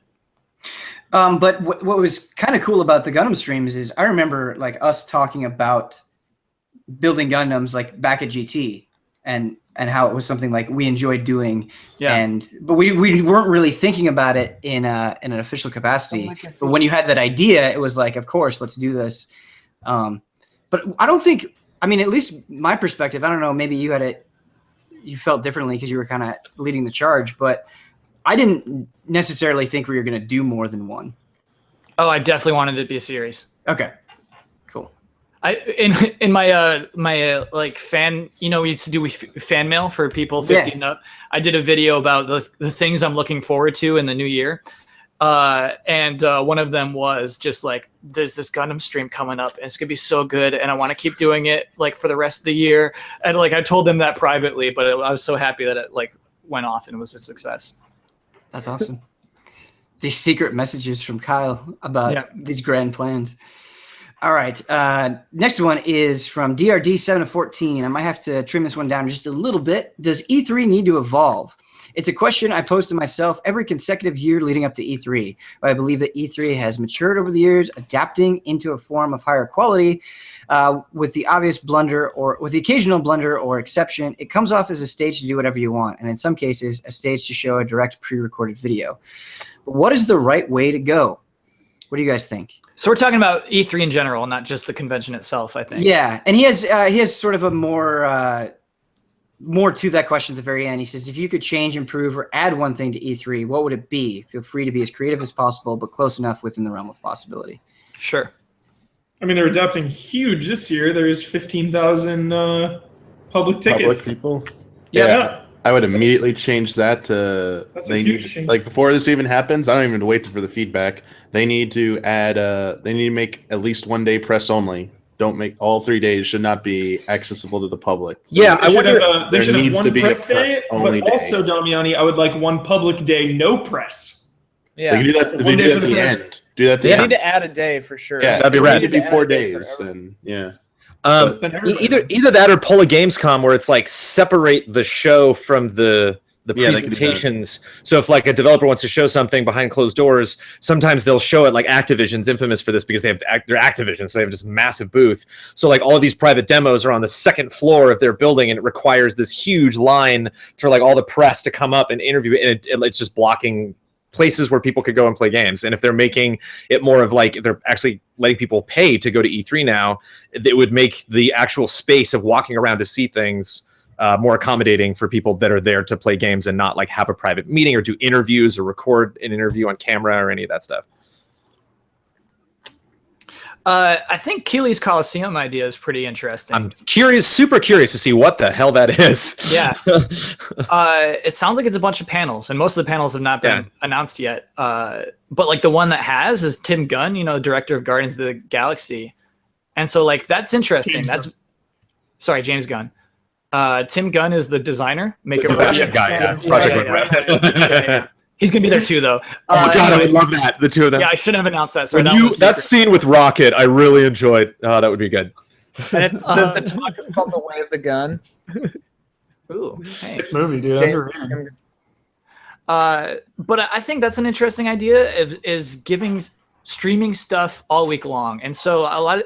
I see this comment a lot actually in Love and Respect about how disappointing it is that it's not all compact all one Monday, and I do feel that because that Monday was so intense, back-to-back press conferences. Yeah. But streaming's working. Twitch is working. YouTube streaming is working, and just kind of like how they always told us at Spike is that people love live stuff. We're going the wrong direction back at Spike. Maybe. I don't know. Has Bellator taken off? Anyway, has it? Seems like it's doing. I think it is. Okay. Yeah, but like that's what they would come and they say like live is the future, live, and they were right. And so I think the more E3 becomes live, the more it's going to work for it. And so I don't mind it going Saturday, Sunday, Monday, Tuesday, Wednesday, Thursday. I think that's good. I think make it huge. Make it the Olympics. You know what I mean? There's something to watch at all times throughout all those days. And so there's going to be wall-to-wall coverage, and I think it's the right way to evolve it. I'm cool with it. I just wish that more of the smaller publishers, it doesn't make sense for them to do some kind of like live press conference type thing. But I do wish they would try and go the Nintendo route and do like direct style videos. Mm-hmm. Konami did that after their infamous, 2010 press conference or whatever year it was. They did like a pre-recorded one. I think it might have predated maybe Nintendo before they did their E3 Direct. Wasn't it in the pre-recorded Konami press conference? One of them, they had like a hologram of the CEO. Okay. Yes. All right. He hosted that whole thing. But like, it ended with the Contra C. It was like the last thing was a tease for a new Contra game. It was so dirty. I think like Bandai Namco, Sega, Square Enix, they easily could do that. Some other company, like Western companies, who they might have a presence in some of the big press conferences, but they could do their own little like pre-recorded like 30-minute video or shorter if they don't have that many games, just to put that out there and piggyback on those like multiple days of all the big press conferences. I don't know why more people haven't jumped onto that more, because it would put the spotlight on their games and more focus on just them rather than having to wait for the Sony press conference to show off your new footage of Kingdom Hearts 3. It's like, no, do a Square Enix press conference or Direct. We say E3 is overcrowded, but that is your best opportunity to get the biggest live audience you'll have all year long if you're Capcom. I totally agree with you, Damiani.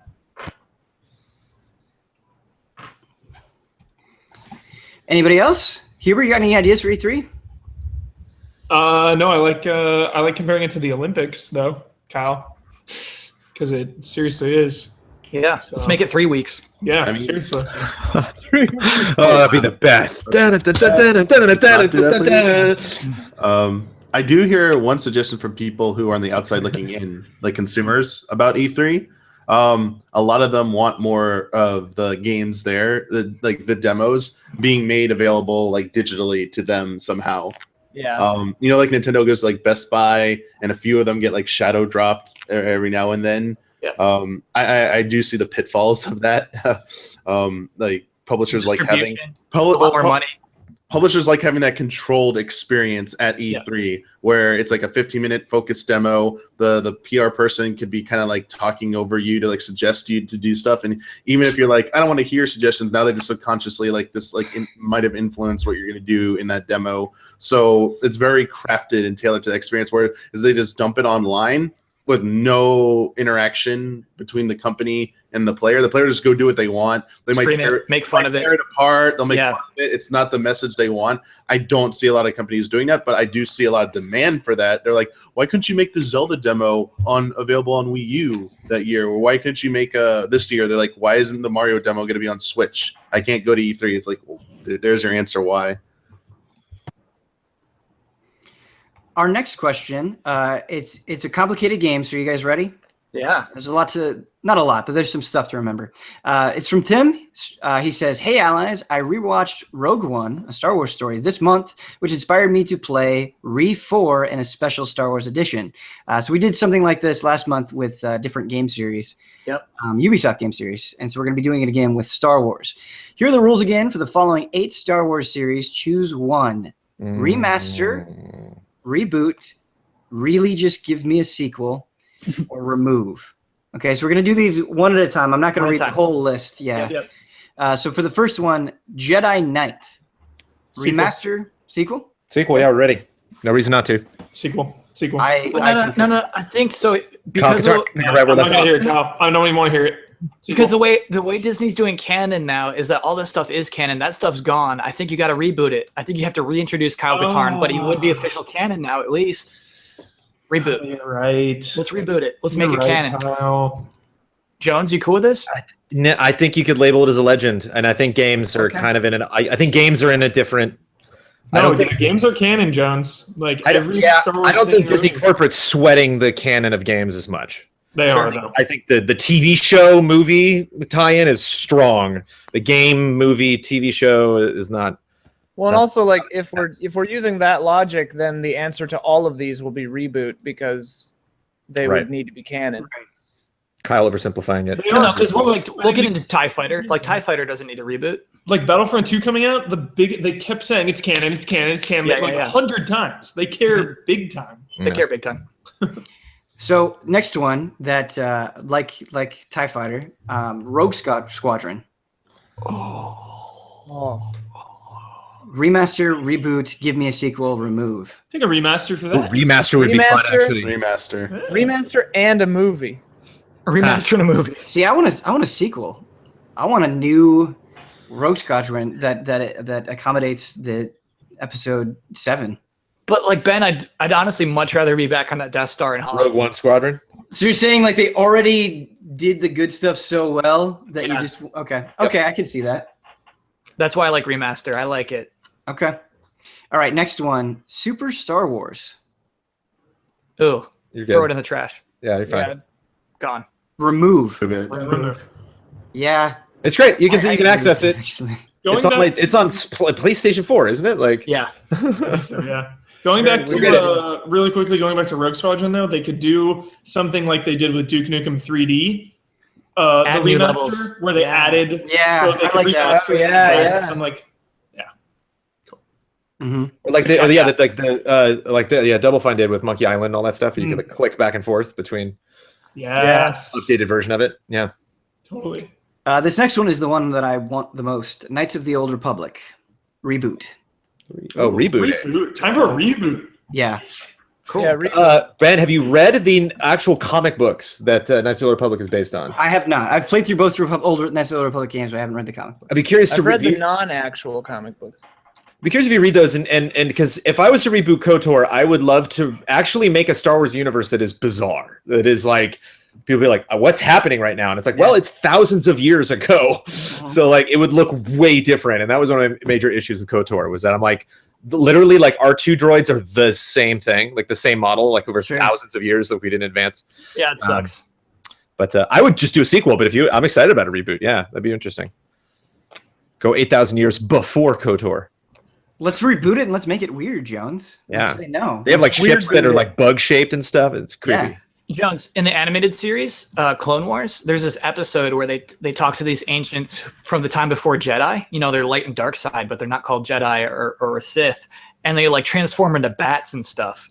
And I love that. Vampires. Yeah. So, Jones, I don't know anything about these comics.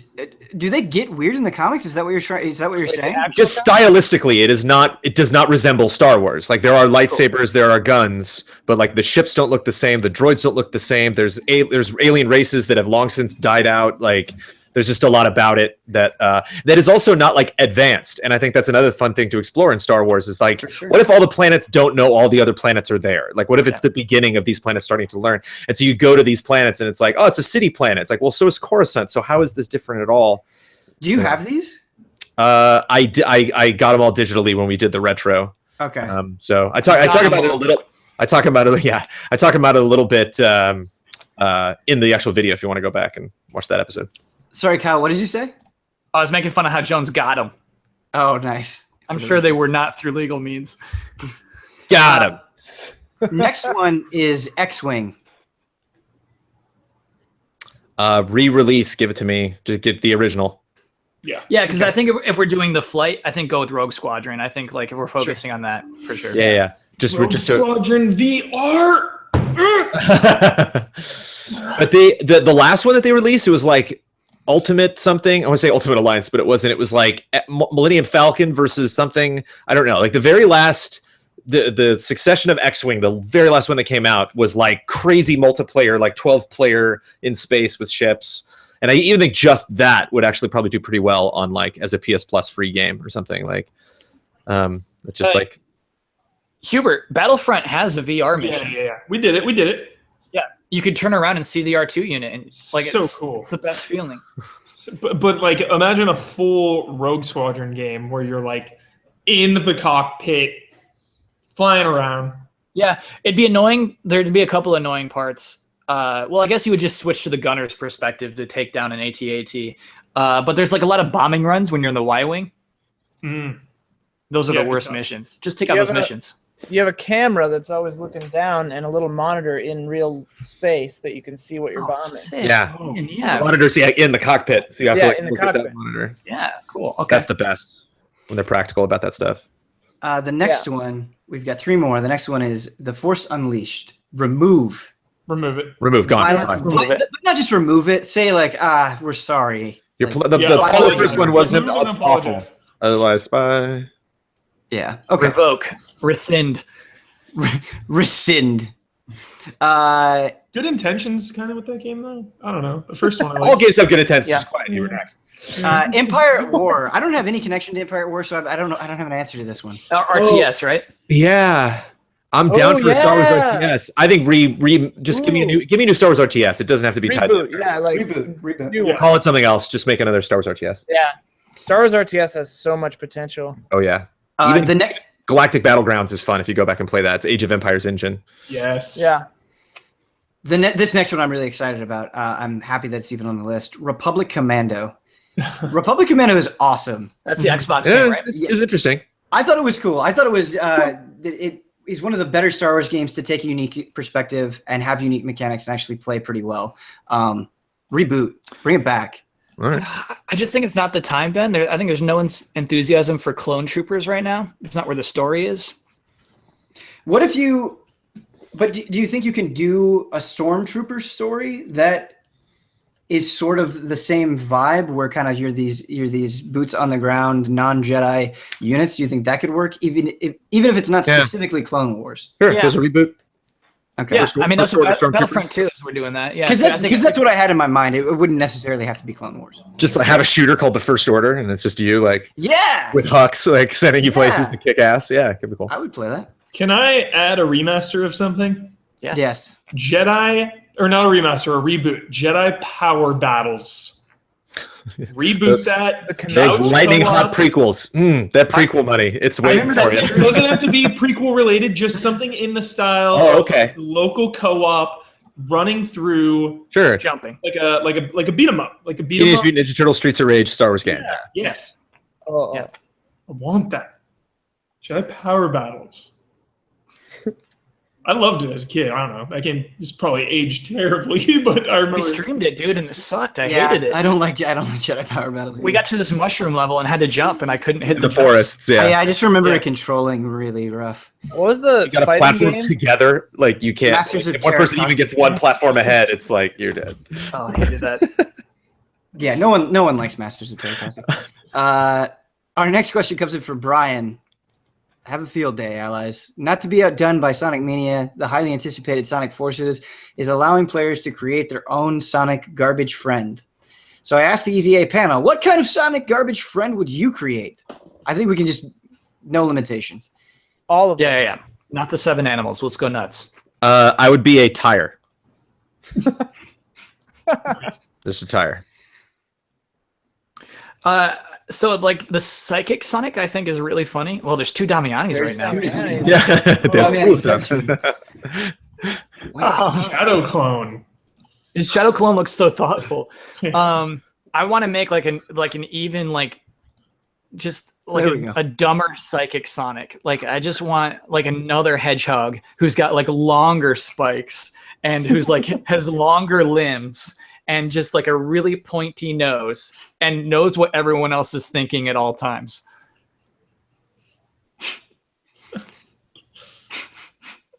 So like when like it negates Sonic's speed. So it's just like, I can outrun you anytime. And he's just like, I already know where you are, Sonic.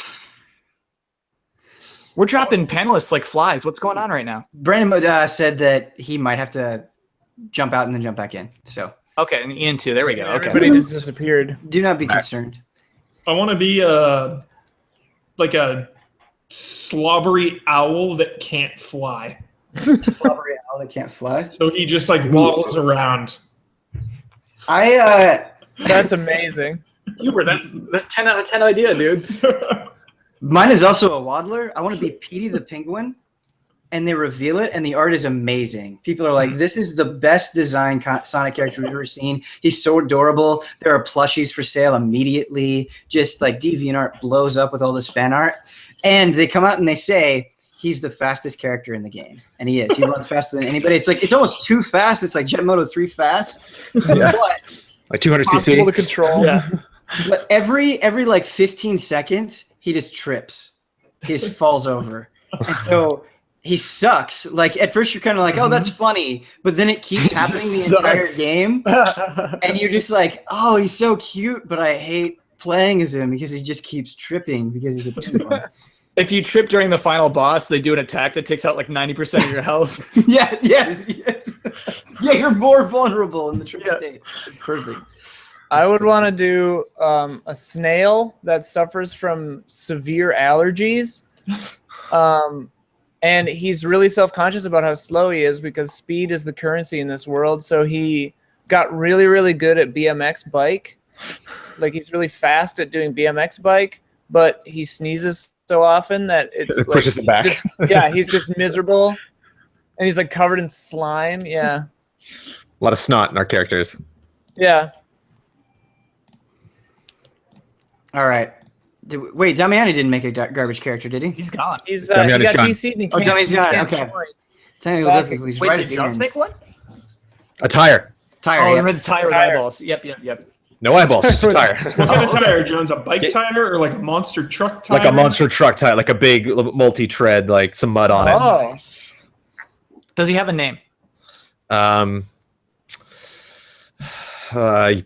I can't do it justice right now. At the beginning of the every tire. match, he just says, "I'm so tired." Yeah. Treads with a Z. Tread. I want my super psychic Sonic character to be called Supreme. Supreme. Supreme, yeah. Oh. What kind of animal was it? It's a hedgehog. Sort of- He's gold. He's always in supersonic mode. Okay. He's the most powerful character in that universe.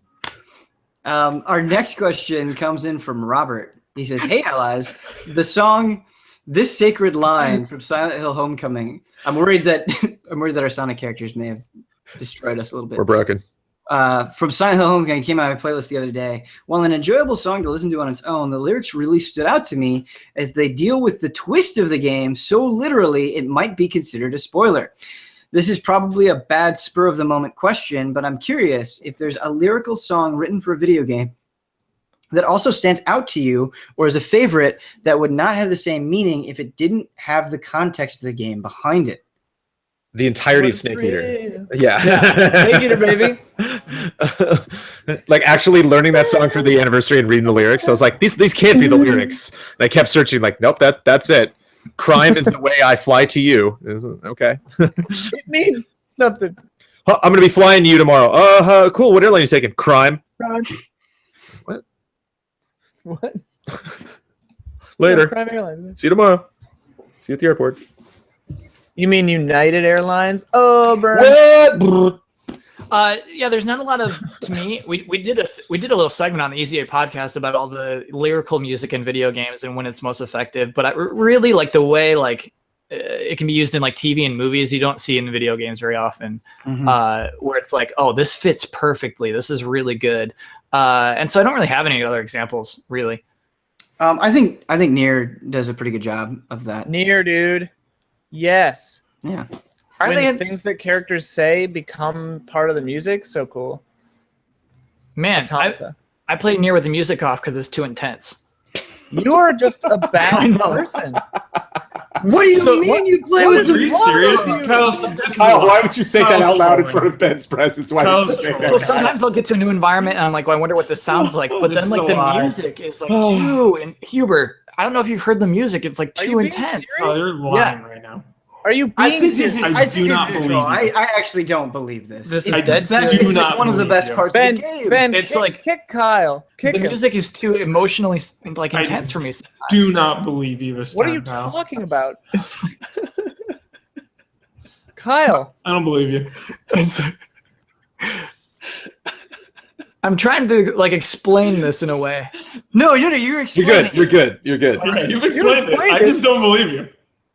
It is a really good soundtrack, I'll say. I say it's a very good soundtrack. I don't want to miss on any Oh. questions. Waiting for Yeah. Kyle to come up with Okay. his dumb Okay. reason why he doesn't All listen right. to Yeah, I don't the best know. soundtrack of the year. Oh, I thought boy. the Sonic was gonna, the memes were gonna praise, but like, okay, this is Oh. like I'm trying to be understanding. I'm trying to not just like immediately Music lash out down, in podcast rage, but up. Yeah. okay. Supreme also has an ability to make chili dogs disappear. So Sonic like has a chili dog and it just disappears and Supreme comes in like, did you want that, Sonic? Who are you? I love this character.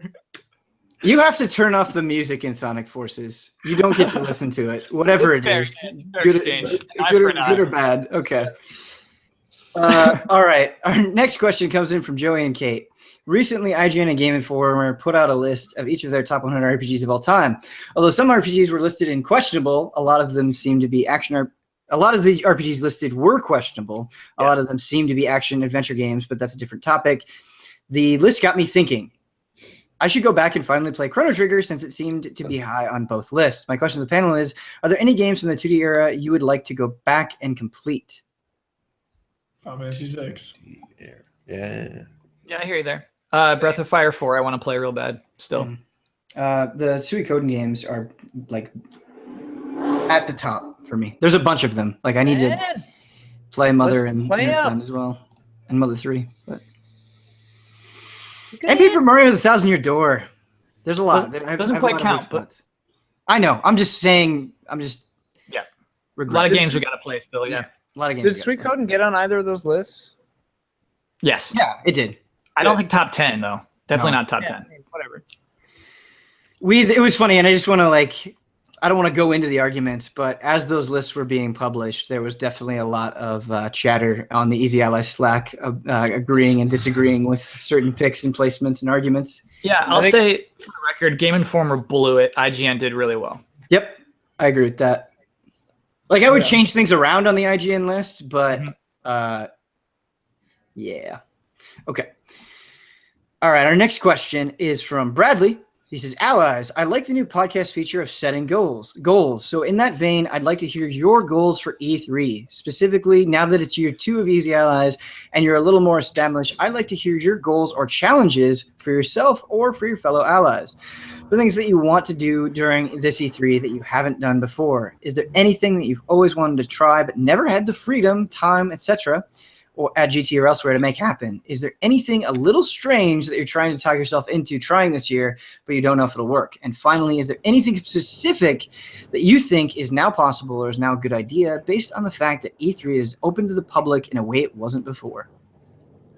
Can I start this by saying it's really nice for that first sentence. I think this is the first person on the internet to say, I really like the goals on the podcast. So I truly appreciate that. Everyone else hates them. I like it. Do they? Yeah. I love goals, Kyle. Me too. Because it's an excuse to talk about a movie each time.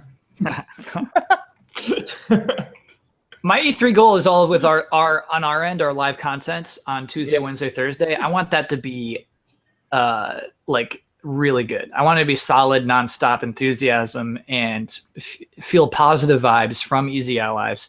And I want people to go there and like feel the E3. And I want it to be good stuff. I don't want it to be sloppy. Yeah, I want it. E3. Oh, that's our promo sloppy. right there. We'll get weird. That is good, actually. Feel the E3. We'll get weird, I'm sure, and we will get sloppy. But I want it to be, just planned out, organized, and interesting, engaging. And so that's my goal, is really to make those 3 nights really cool. I second all that, and I want to also add no stream or power outages. Mm-hmm. That's a goal. Yes. I'm going to take a page right out of Daniel Bloodworth's book, and I wish he was here. I want to take better notes for the things that I go and I see. And so I want to be able to better answer questions. I want to say less of, I don't know. And I want to say more of no, I thought about that question and I asked them and here's what they said. I want to be more on top of that. I want to have when I'm going and getting hands-on time with this stuff, or I'm getting to speak to a developer, I want to try and be more thorough in my approach and not just be oh, this is super exciting and play it. So, yeah. Damiani. I don't know if we'll ever be able to do the one I want to do, just because of logistics reasons. Ever since back in Game Trailers, I've wanted us to be able to stream us playing the games with the developer walkthrough instead of shooting it and producing it later after like we used to do. I wanted to do carrying a portable stream kit, but unfortunately E3 has the contracts and stuff. It's very strict restrictions. One company gets streaming rights from the show floor. And it's never going to be us. It's never going to be us because we don't have the money. It's exuberant amount of money to do it. Even at Game Trailers, I was told exuberant amount of money. We don't have it. I was okay. Just buying an internet connection fast enough at E3 costs thousands of dollars. Yeah, and even if we had that, we wouldn't be allowed to. If we got caught streaming from there, we'd be in so much trouble. Backdoor shady streams. But I've always wanted to do that. They do the Treehouse Live and all that stuff now. That's great. I feel like all the coverage we do, if we don't do the streams at night, any kind of produced video is just too late. I feel like it's been talked to death unless you're bringing something new. So I always wanted to do live streaming from there. It's hey, if the companies are doing it, why can't everyone else just do it? Hey, let's do the walkthrough and we'll give our impressions right then and there. That'd be great. That'd be immediate. But it's nope, you can't do that. It's not allowed. It's fine. We'll do our nightly recap streams are the best it's gonna get. And this year they're gonna be the best they've ever been. Woo! I definitely have a goal this year. I'm gonna be at press conferences and events more downtown. So you will probably see less of me on the streams. I actually have a Cup of Jones going up tonight and explains that a little bit more in detail. My goal is to go to those things, to network more than I have done previously. Grease those plans. To me, Jones, you're saying, and I love this, my goal is to get greasier. Yeah. Get greasier. Yeah. I'm just gonna dripping from the hands. Jones, you know what? I think you got to print some new business cards before E3. Oh, I got them right here, baby. I'm looking at them though, Jones. Those aren't pro enough. Show those to the camera. Yeah. Cover your email, maybe. I like those. No, I don't mind. You can read my I like them too. Okay, yeah, baby. Yeah, it's backwards, but is it backwards or is it? No. A CEO, Jones, does not have a business card that looks like that. We need gold. We're a 9-way partnership, Kyle.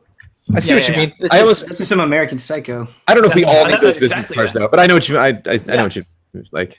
Yeah, an actual executive, Easy Allies card. Mm-hmm. Getting American Psycho up in here. Mm-hmm. Yeah, dude, it says editor-in-chief. That's stock. What would be the all right, our next question. We've got 7 minutes left. So probably time for 2 more. Richard, he says, "Hey, allies. Lately, there's been an increase of long-form style content that has come out of EZA, and while things like the core EZA podcast, tabletop, frame trap have been great. The recent influx of new 1 plus hour podcast has left me feeling exhausted. It's gotten to the point where I've started to skip stuff entirely just because most content has become so long that to fit all of it into my work week is difficult. I thrive off of more bite-sized stuff, sitting in that sweet spot of 5 to 15 minutes. GT content like First 15, The Final Bossman, Pop Fiction, Level, Trailer Academy, and That Funny GT, with things I love, but outside of stuff like Hubris Syndrome, Don's Design Lab, and shorter episodes of Easy Update, feels like we don't get to see much from the EZA crew, which mirrors that old form of shorter content, condensed and neatly edited. So I guess, and this is a pretty open-ended question, I know, is why? I know game sleuth and retrospectives take time and effort, and I wouldn't want to heap the responsibility onto one ally to be the sole producer of evergreen content going forward, but I suppose I'm just curious as to why it feels like no one has come up to bat in that department. I know podcasts are easy to put together and work well as content, but maybe a year we could start seeing things that go against the grain a little bit. That's what Don't Skip is. That's exactly why Don't Skip was brought up, is to sort of give us shorter form content. And I think maybe probably the problem why it doesn't feel like that is we just haven't had a chance to do a ton of episodes. That was something that we announced at the anniversary, and there are only 3 episodes to Don't Skip up. But I think that's one thing that fights against it. But do other people have Well, then I think like Don't Skip is a really good case in that, like, they're hard to make. They don't just come out. They're hard to do. They're hard to like play and write and edit, and like that's part of the reason why you don't see those things. It's kind of an example. Sure, but I think part of that is they're hard to make, but I think shorter form content is harder to make. Like, shorter form content is harder to make. I mean, the other thing about Don't Skip, right, is that it's not just one person shouldering their responsibility. A Don't Skip could come from anybody. It's not just me. It's not just Hubert. It's not just Brad. It could be any of the allies when the mood strikes. Go ahead. The shorter content. Well, I was just gonna say the shorter content is the more work it is, because you have to plan it more ahead of time. You have to write it usually. You have to edit it better, or like more closely. And time is just, So here's the thing. Because I hear you with like Not Funny GT and shooting like sketch stuff. Because it was present. It was in that one thread I talked about earlier on our Easy Allies forums, talking about like EZA doesn't do this stuff and how easy it would be. Mm-hmm. Like right now, we can't shoot Not Funny EZA outside of like Jones's home.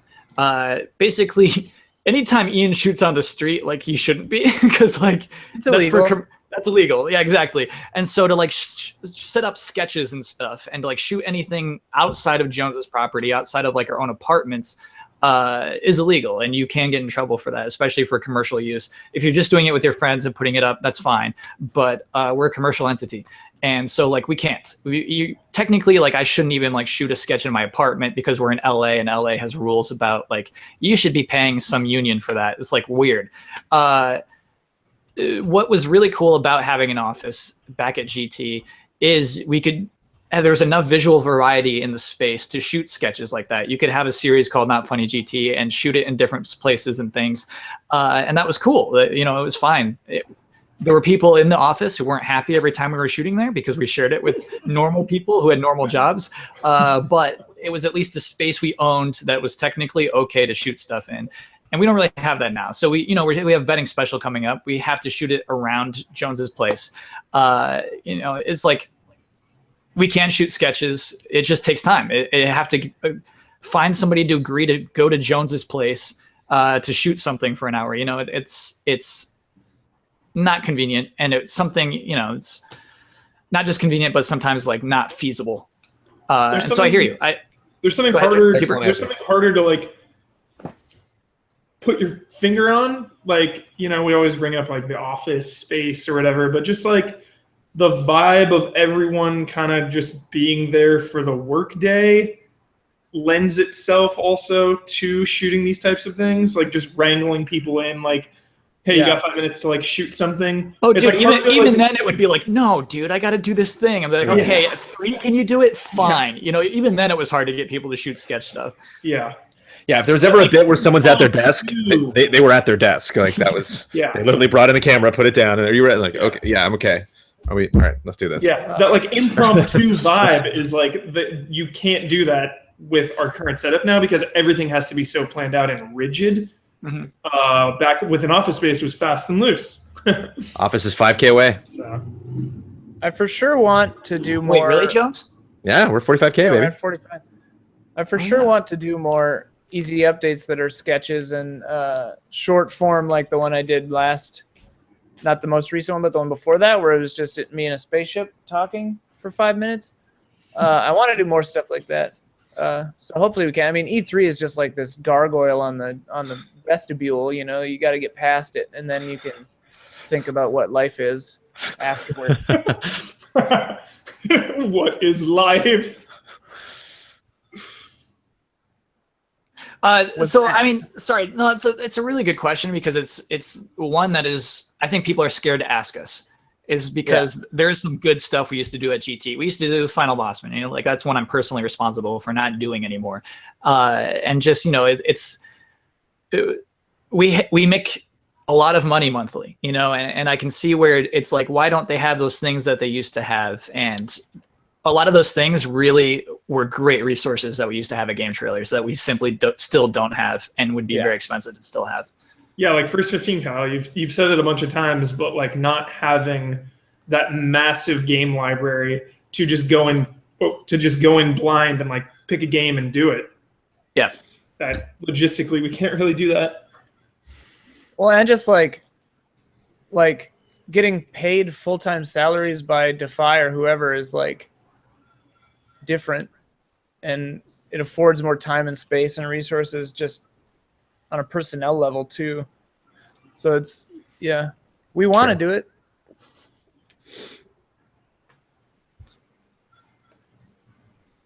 Bam.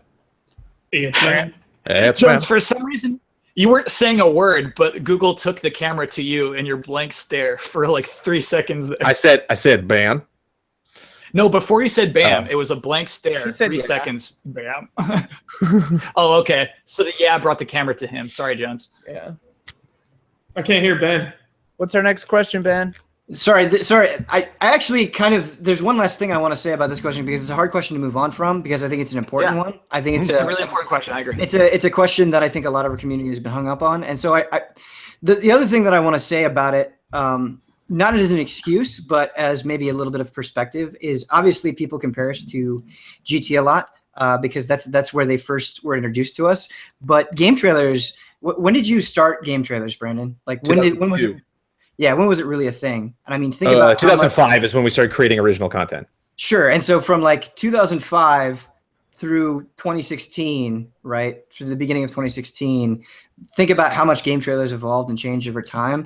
And I think from an audience perspective, seeing that amount of money that we make is really frustrating, and it's really frustrating for us too. I think we're all frustrated at the amount of time that this stuff takes, but I hope that like we can do little things here and there that show we're aware of it. I don't always think like the things that we need to do are going to be immediately obvious, but maybe over like by this time, 2017, you don't feel so much like, I'm overwhelmed, that we were able to adapt and change over time. I don't know. Okay. I want to add one last thing about the podcast off the top. It's okay if you skip podcasts. It's okay if you skip parts of the podcast. Oh, yeah. Totally. You know, I see complaints. It's like, I skipped the last part of that podcast. Like, that's fine. That's what podcasts are. It's okay. I'm cool. Definitely.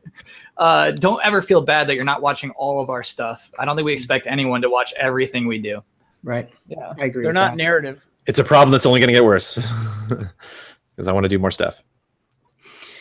All right, a very last question comes in from Matthias, and he says, "Hey, allies, from Belgium here. I want to thank you for reading my entire post last time, and I'll try to keep it shorter this time. E3 is almost upon us, and rumors are everywhere. However, I want to ask, now that The Last Guardian is out and Shenmue 3 has been announced, what are new games everyone is dreaming about?